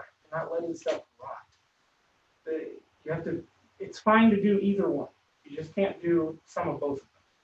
But in the end, we're only off by like $100,000 in paying from each other. You know, I do feel that 800 is too low, but you know, I like our value on this property. But y'all are, you know, I'm happy with whatever decision y'all make. Is that end of discussion? But yeah, that's all I'm gonna say. Okay, so Abe, you've got 2 minutes Yeah. to rebut. Okay. So I even asked we have a staff of MEI appraisers. I even asked our MEI appraisers to come up with some cap rates. And I think I did forward that to you. But it's about the same. It's about, 8% thereabout for a neighborhood center like this, everywhere you go up and down the coast. So the only difference is, the 761 versus the 900 something. Consider last year's value is down to 600s. I did the same type of valuation, and last year to get into agreement with the appraisal district. So I felt like since I brought you the cap rate, we justified it. Just ask you to give me some consideration. That's all I can ask. And I did the full calculation for you according to the industry standards of how we do tax work for retail. And I do hundreds and hundreds of these a year. And so that's what I can recommend, 761,000. Thank you. Okay, and then you got 1 minute. But the only thing I'm gonna say in closing, I just want to state for the record that it does not matter to me if the value goes up or down. Yeah. There's several of these income properties, the value went down, I'm okay with that. It doesn't affect me personally other than whether or not it's accurate. So I just want to point out, I'm not trying to raise the value from last year. Just trying to find the value. And last year it was 625. That was just a different year, different appraisal. I don't even know if I worked on it. But I just want to make sure that that's on the record. I'm not trying to raise the value. No. I don't care if it goes up or down. He does his work. And can you pull back the income analysis again? I'll just see if we have a difference in starting. Yeah, That might be the difference. the Right? difference is just going to be the expenses are going to be a little bit, or I'm sorry, the NOI is going to be a little different by like 10 grand. And then there's a little delta on the cap rate. All right, now, Abe, try to keep this to a minute. Yeah. Come on, I'm gonna time you now, okay? Here we go, here we go. I need the district's income sheet. Because I have that 152 as EGI, right? So what is your EGI? That's all. Your effective gross income. 87. 87. And you're at With no 90. expenses. No expenses, right? No That's the expenses. difference. So I brought you the actual. So the actual is kind of like what's essential. Yeah. That's- So what's the NOI on Yeah. that one, Scott? What's the NOI on that one? I'm sorry. Wait, And, on this one, Net operating I income. know, which evidence? Uh, Your evidence, his evidence? One of his. Okay, that's the question, I guess. My net operating income is 78. 78. And so we're What is at yours? 87. Like I Yeah, said, it's 10 a grand 3 grand difference. off. But I have the actual, he has the estimate. And I, when I looked at the actual, like, some of it's allowable, some of Keep it's going, not. you can finish. Some of, there's a range there of performance. How good can this thing do? Personally, part of the reason I think our value is so good is because their actual support an even higher valuation. This strip center is doing really well for what it is. It's stable tenants, they're making money, not costing them that much. The reality is, if you bought this for $940, you'd be real happy. Because what else are you gonna do with your $940,000 that's gonna make you happy? I have both. But anyways, that's, we're not that far off. It's a small. Okay, so now we have 5 minutes. Okay. If you take the cap rate, What's the what, the amount? Abe, what was your amount? 761,000, man. 760. Thank you. if you take his actual and you use our cap rate, you get 836,000. And our cap rate was what? 9.35. I could, If you give him the, I think that's a reasonable And that's 836, approximately halfway. 836,000. That's approximately halfway. Because that's taking their actual numbers and then using our actual cap rate. Okay, y'all good? Okay. So on account number 62752, taking into consideration the possibility of incorrect appraised market value and the possibility of the appraisal ratio exceeding the median level of appraisal, and also any other issue which might have been raised for protest. I make a motion that we adjust down the value for 2020 to 836,000. Second. Kathy second. I second. All in favor? Aye. Hearing is closed. We have one more. One more. Opening. Where's Yes, we still have to come back to the different person. No, calling. We can't maybe. Don't be packing up yet, Dave. The next one is gonna be good. We're ready. Here is, opening a hearing? Case ID 2020-118. Account 49667. I, Charles Powers, do solemnly swear that I have not communicated with another person in violation of text of section 41.66F. I, Kathy Hoffman, do solemnly swear that I have not communicated with a person in violation of tax code section 41.66F. I, Sid D. Duck, do solemnly swear that I have not communicated with another person in violation of tax code section 41.66F. I, Robert Davis, do solemnly swear that I have not communicated with another person in violation of tax code section 41.66F. All testimony from all witnesses must be given under oath. Amen. I, Amy Murphy, solemnly swear or affirm that the testimony presented to the appraisal review board of the Aransas County Appraisal District is true and correct. Dave? Yes, I, Abraham T. I solemnly swear or affirm that the testimony I shall present to the appraisal review board for the Aransas County Appraisal District is true and correct. Okay.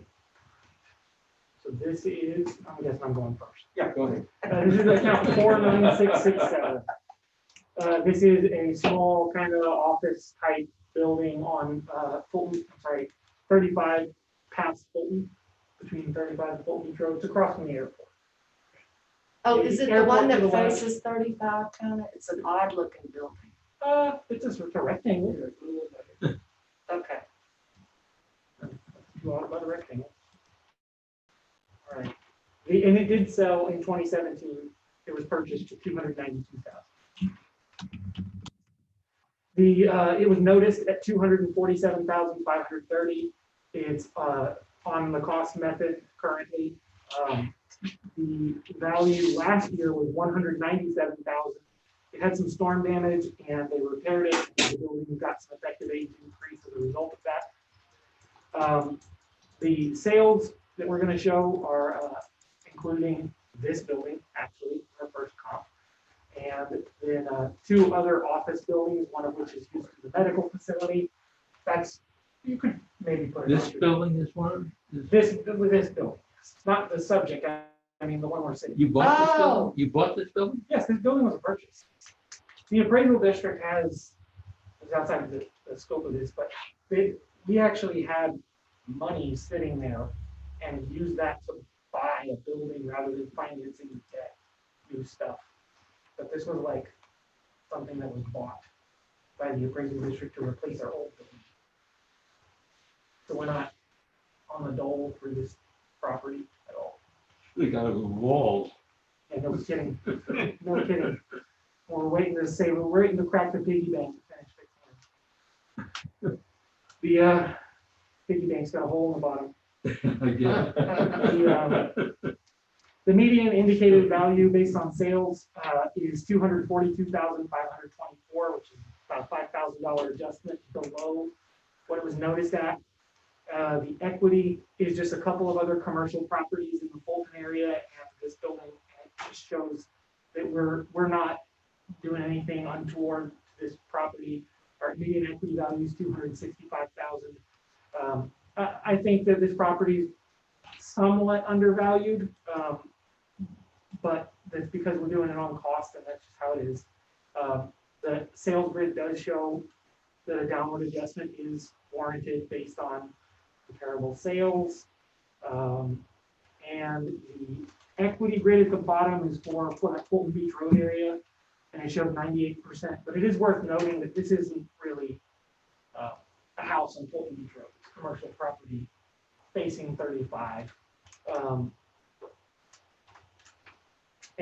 other than that, the only thing that happened to this was someone updated the effective age on a site visit basis. They drove by and said, hey, they fixed it, it's a little better than it used to be, and that's it. Do you have the price that it's sold for? It's $292,000. 292,17. I'm going to let the dog out. All right, Abe, we're almost done. Yeah. You've got 2 minutes for question, cross-examine, and 5 for presentation. 5 seconds. I refer to the appraiser's testimony. Done. Got it. Okay, 242.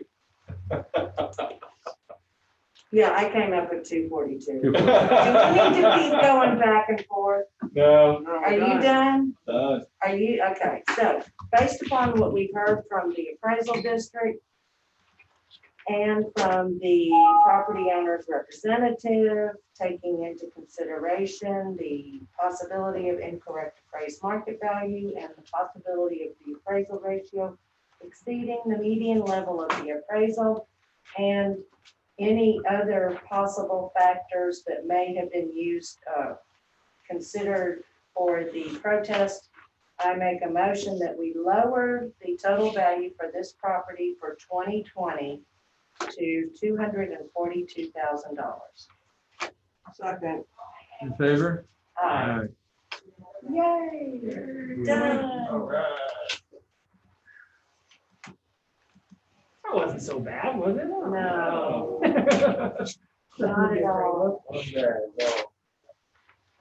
Charlie, we can't follow. Thank y'all for listening. Yeah. Thank Really you. appreciate your consideration. Hey, Thank you. Charlie. Thank you very much. Charlie, can we ask if Val can call them and see if the representative wants to go ahead and do the 130?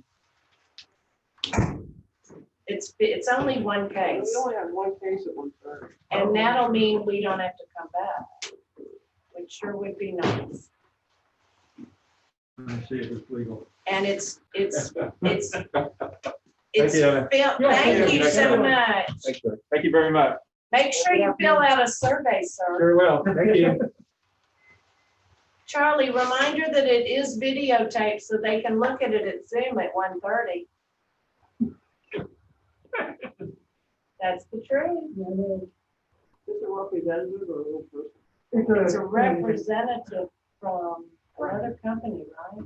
The property tax service company, Brian LLC. Property tax service. Yeah, that's a tax agent, property tax service. That's the only case we have. Right? That's it. And it's because it used to be, they used to use O'Connor. And so our AOA was O'Connor. Got it. O'Connor just blasts in all these ones, including stuff they don't have an AOA for. It gets scheduled. And then I was like, he was like, I don't know if we have this one anymore. And then the Ryan guy was like, do you have the AOA for this one? And I was just like, we're gonna have Ryan on another time. If they don't all get settled, I don't actually remember what the Can't we status is. just reschedule this one with his others? I mean, we could, but we could also just do it. No, I mean, I want to do it. I'd much rather just do it. But this person got more cases besides this one? Oh, yeah. I don't know if I don't know if they're in hearings. I can't remember if we settled or not on all of them. Say he could come. Well, They're look one at of the them. bigger agents, like Ryan and O'Connor, they usually have a lot of property, so I would assume something's gonna be in here from Ryan. Well, look, I can't. What? I can't say what I was gonna say. But I'm assuming it's the 33180, right? Yeah, that's the case that's on the docket for 130 or whatever. And typically when they have like all zeros, like it's pretty obvious that it's one that's been settled before. Oh, yeah. You know, sometimes it isn't though, and it confuses. Just ended up being that way. It was a weird coincidence that you have all these numbers, but they just happen to add up like an even, you know, some house says 250,000 and you're like digging around going. I know we did something. Who did this? Where is this? And it's just because the land and the improvement, everything all just lined up perfectly.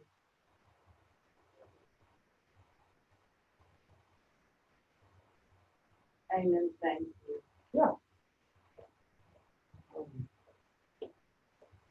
Nope, we're gonna have to come back. The only number she has for him rolls to message answering.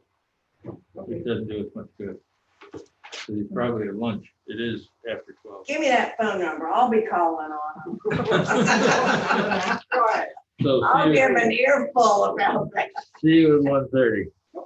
Okey dokey. So I mean, we just let this run or do we shut these off? I would just close it and leave it.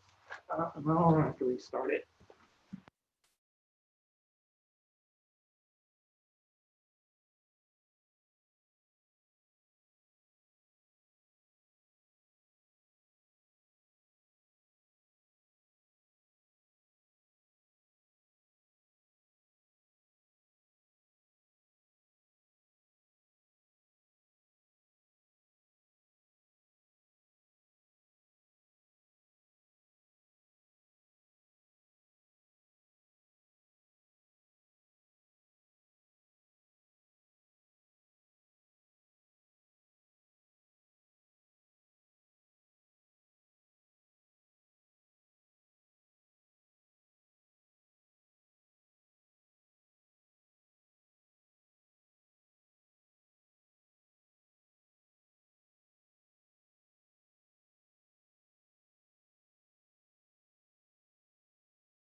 Do they have one called diesel fuel? No,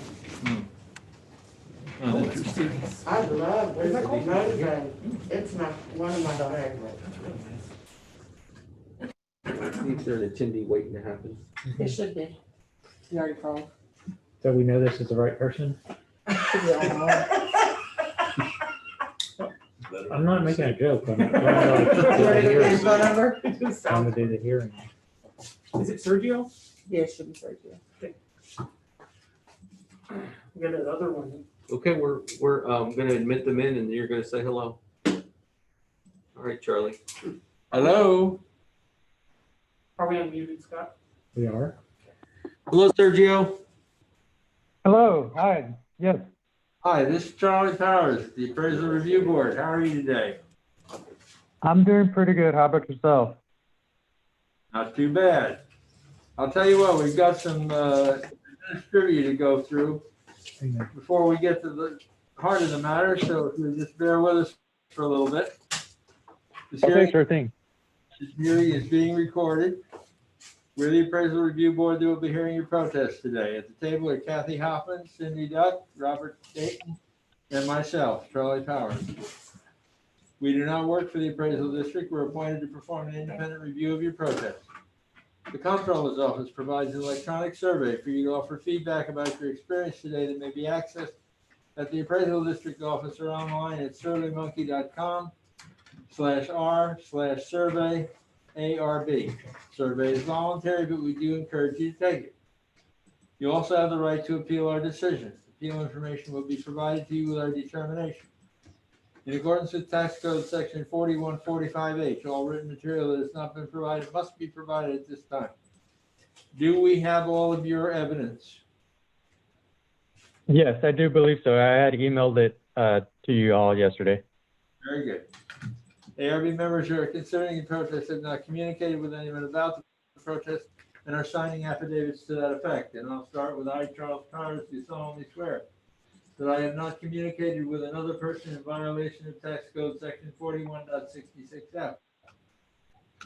I, Kathy Hoffman, do solemnly swear that I have not communicated with another person in violation of Tax Code Section 41.66F.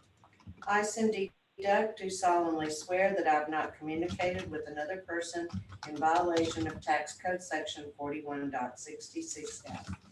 I, Robert Dayton, do solemnly swear that I have not communicated with another person in violation of Tax Code Section 41.66F. All testimony from all witnesses must be given under oath. I am assuming, sir, that you are under oath as you signed the affidavit. Do you understand? Yes, I do. Very good, thank you. Eamon? I, Eamon Burke, do solemnly swear or affirm that the testimony I shall present to the Appraisal Review Board for the Aransas County Appraisal District is true and correct. Okay, I have another question for you. Are you an appraiser? No, I am not. Okay. Do you have in front of you, or can you put your hands on a document called Hearing Procedure Times? It's a one-page, four columns. Was page 5 of the package that was sent to you by the district. I'm sorry, can you repeat that one more time? Hearing Procedures Time. It's a page with 4 columns, and it was page 5 of the document that was sent to you by the district.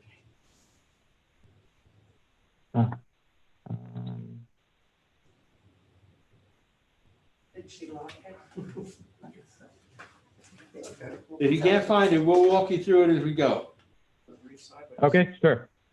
Okay, then one more question. Do you want to begin, or do you want the district to begin? I'll let the district begin. Okay, Eamon, you have 5 minutes. Okay, this is 33180. It is a hotel. This is the Holiday Inn Express. Last year, it was noticed at settled at 1,800,000. I don't think it was actually completely open. Maybe it was. But this year it was completely open. It's just a hotel. Big brand name Holiday Inn Express. The hotel is 53 rooms, and they're at a hotel rate of $38,325 per year. This market vacancy of 50% and expenses at 55 gives them a net operating income of 457,025 for a total valuation of 4,593,220. The next page shows the equity grid. There's the Holiday Inn, the Inn at Fulton Harbor, Hunt's Castle, and the Hampton Inn. They were all given the same room revenue, vacancy, expenses, cap rate. There are differences in the tax rates, lending to an overall rate it's a little bit different, and the Hampton Inn has a residence. But other than that, they were all treated the same. The expenses have been shown to be a little bit too low in our initial model. It's the 65% is more accurate, and that shows the offer at the bottom, 3,572,500, which was previously offered as a kind of standing offer. This hotel is outperforming our model. It's doing better than that, so it's worth more than that. But we're doing mass appraisal. So while it's on the higher end, it still gets the same treatment every other hotel does. There are some oddities about the ownership of this thing. It's had a pretty weird year, but our valuation is just for the real property, just as it sits as a hotel. What's the land and the building worth to run as a business? And that's all it is. And the odd things are, I think that they have some sort of mortgage trouble with their business, and it was on the market last year for like $8.5 million. And I don't know what was going on with the business. Something is going on with the way it's being run, but we're just trying to value the hotel as just a building with some land to rent the rooms out. And that gives a value of 3,572,500. Like 3,572. Thank you. Basically 3.6, but around whichever way you like. Okay, you're done? Yep. Yes. Okay, and what is his name? Sergio. Sergio, Yes, hello. you have 2 minutes. You have 2 minutes to cross-examine and 5 minutes to present. Okay. So, let's see.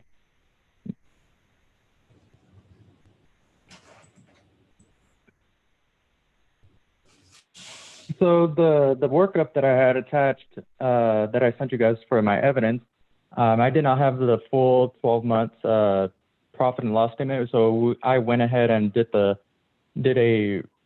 room revenue or RevPAR, an equal and uniform grid to accurately represent this property.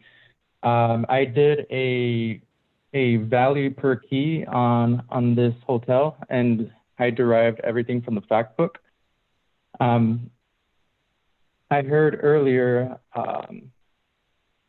Eamon state that if I wasn't sure if the offer was still on the table of the 3,572,500. If it is, then I have no objection to that. Okay, so if I understand you correctly, the 3,572,000 valuation for 2020 on account 33180, you think that's a good and fair number? 3,572,500. Oh, Correct. I'm sorry, $3,572,500. Correct. Okay, I would have no objection to that. Amen. Yeah, I don't, obviously that's my number. I just want to point out this is what he's doing here is he's comparing other hotels that are in our market model. So I did these valuations and just taking the total value and dividing it by the number of rooms, basically, to give you a rate, like a kind of an overall value per room. And this shows that these multiples, which are pretty close to each other as far as dollar amounts, 75,000, 79,000, 86,000 of value per room, The only difference in these is, they have different tax rates. So the Holiday Inn Express is just taxed a little heavier than some of these other ones. But this is actually showing you that we give all of these exactly the same. I Right. mean, this is just proving up that, like, no matter how you slice it, So- every hotel is treated the same way. So Wait, he's wait. willing to accept your number, He said yes. Yeah. right? We're good. All right, I'm happy with that. okay, so because I want to ask it, and I have to ask it before we close or else I won't be able to ask it. Why would the Holiday Inn be taxed a little heavier? The taxing units that are just, their tax rates are higher than they are in other places. The tax rate in Aransas Pass is like 2.15. Got it, so like our school district gets more, got it, okay.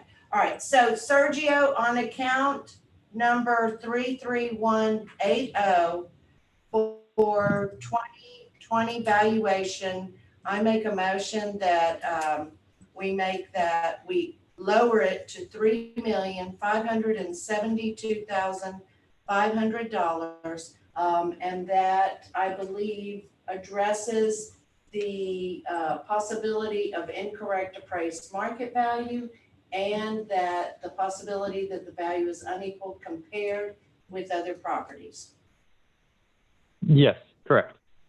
Those things are not on their protest form, so therefore we're This not wasn't going, the letter. they're not on, no, the letter was from the other company. Okay. All right. I Second. second. In favor? Aye. Done.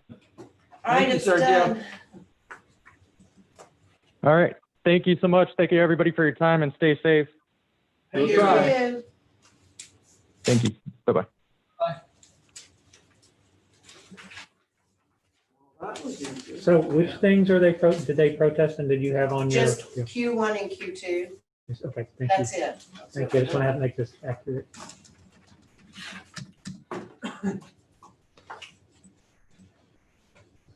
That's it? That's it. Oh, we have a letter. Do you have it? No. Do you have it? Do you have it? She didn't bring it back. Who's got it? Unless Eamon has it or Scott, and they're just not sharing it. Nope. Don't got it.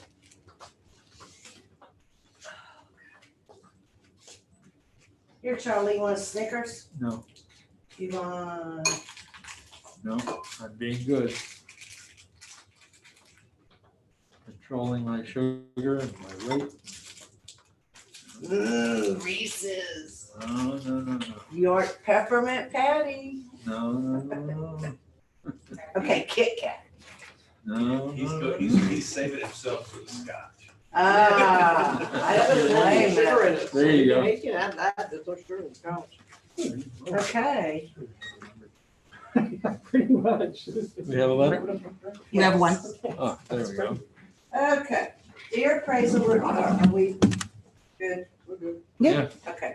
Dear appraisal review board, I'm writing to ask for an extension on protesting my property taxes. I actually pay two counties, Aransas and San Patricio, which makes it difficult to find my property online.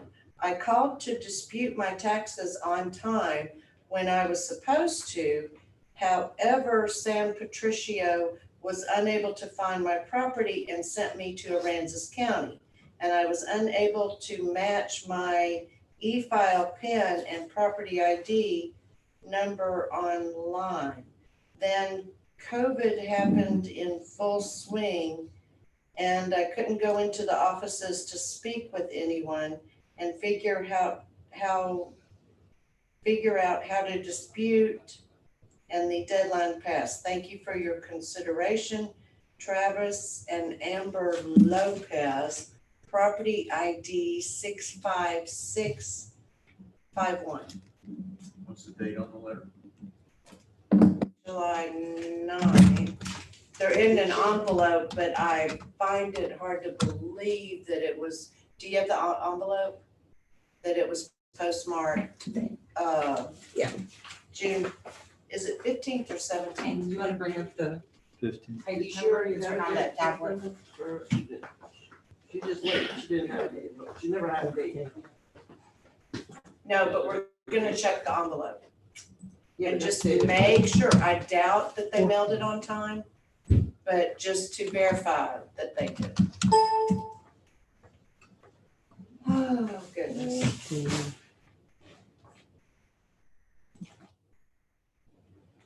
What's the date of the letter? The date of the letter, well, she didn't date it, What day? but it was received here July 9th. July 9th. I doubt they mailed it before June 15th It was a plain envelope, it was just dropped in the Dropbox. in the Dropbox. Yeah. Okay, so that means they did it in person, just a few, it had to be Yeah. within a few days. No. So, it wasn't done in a timely manner, so my thought on this is no, I think we need to stay consistent. Yeah, I agree. And so, I make a motion that we, that we do not accept this, that we do not allow a hearing based upon them being late to request a hearing. Second. All in favor? Um, Any other business? Just to let you know that tomorrow afternoon, there's no hearings. I think that's what Val indicated. Is that right, Val? She said it was, the word on tomorrow afternoon. Yeah, Yeah, we had tomorrow We afternoon, heard a rumor. just the morning. Just the morning, you're on for just the morning, and just wanted to affirm that to you. That's fine. That's all we got. There's no other letters in our possession. Do we have a motion to adjourn? I'll make a motion, we adjourn. Second? Second. In favor? Aye. We are adjourned. Well, that was quick. 10 minutes. Easy peasy. Go back home, I guess. Ryan doesn't wanna pick up the phone, that's what's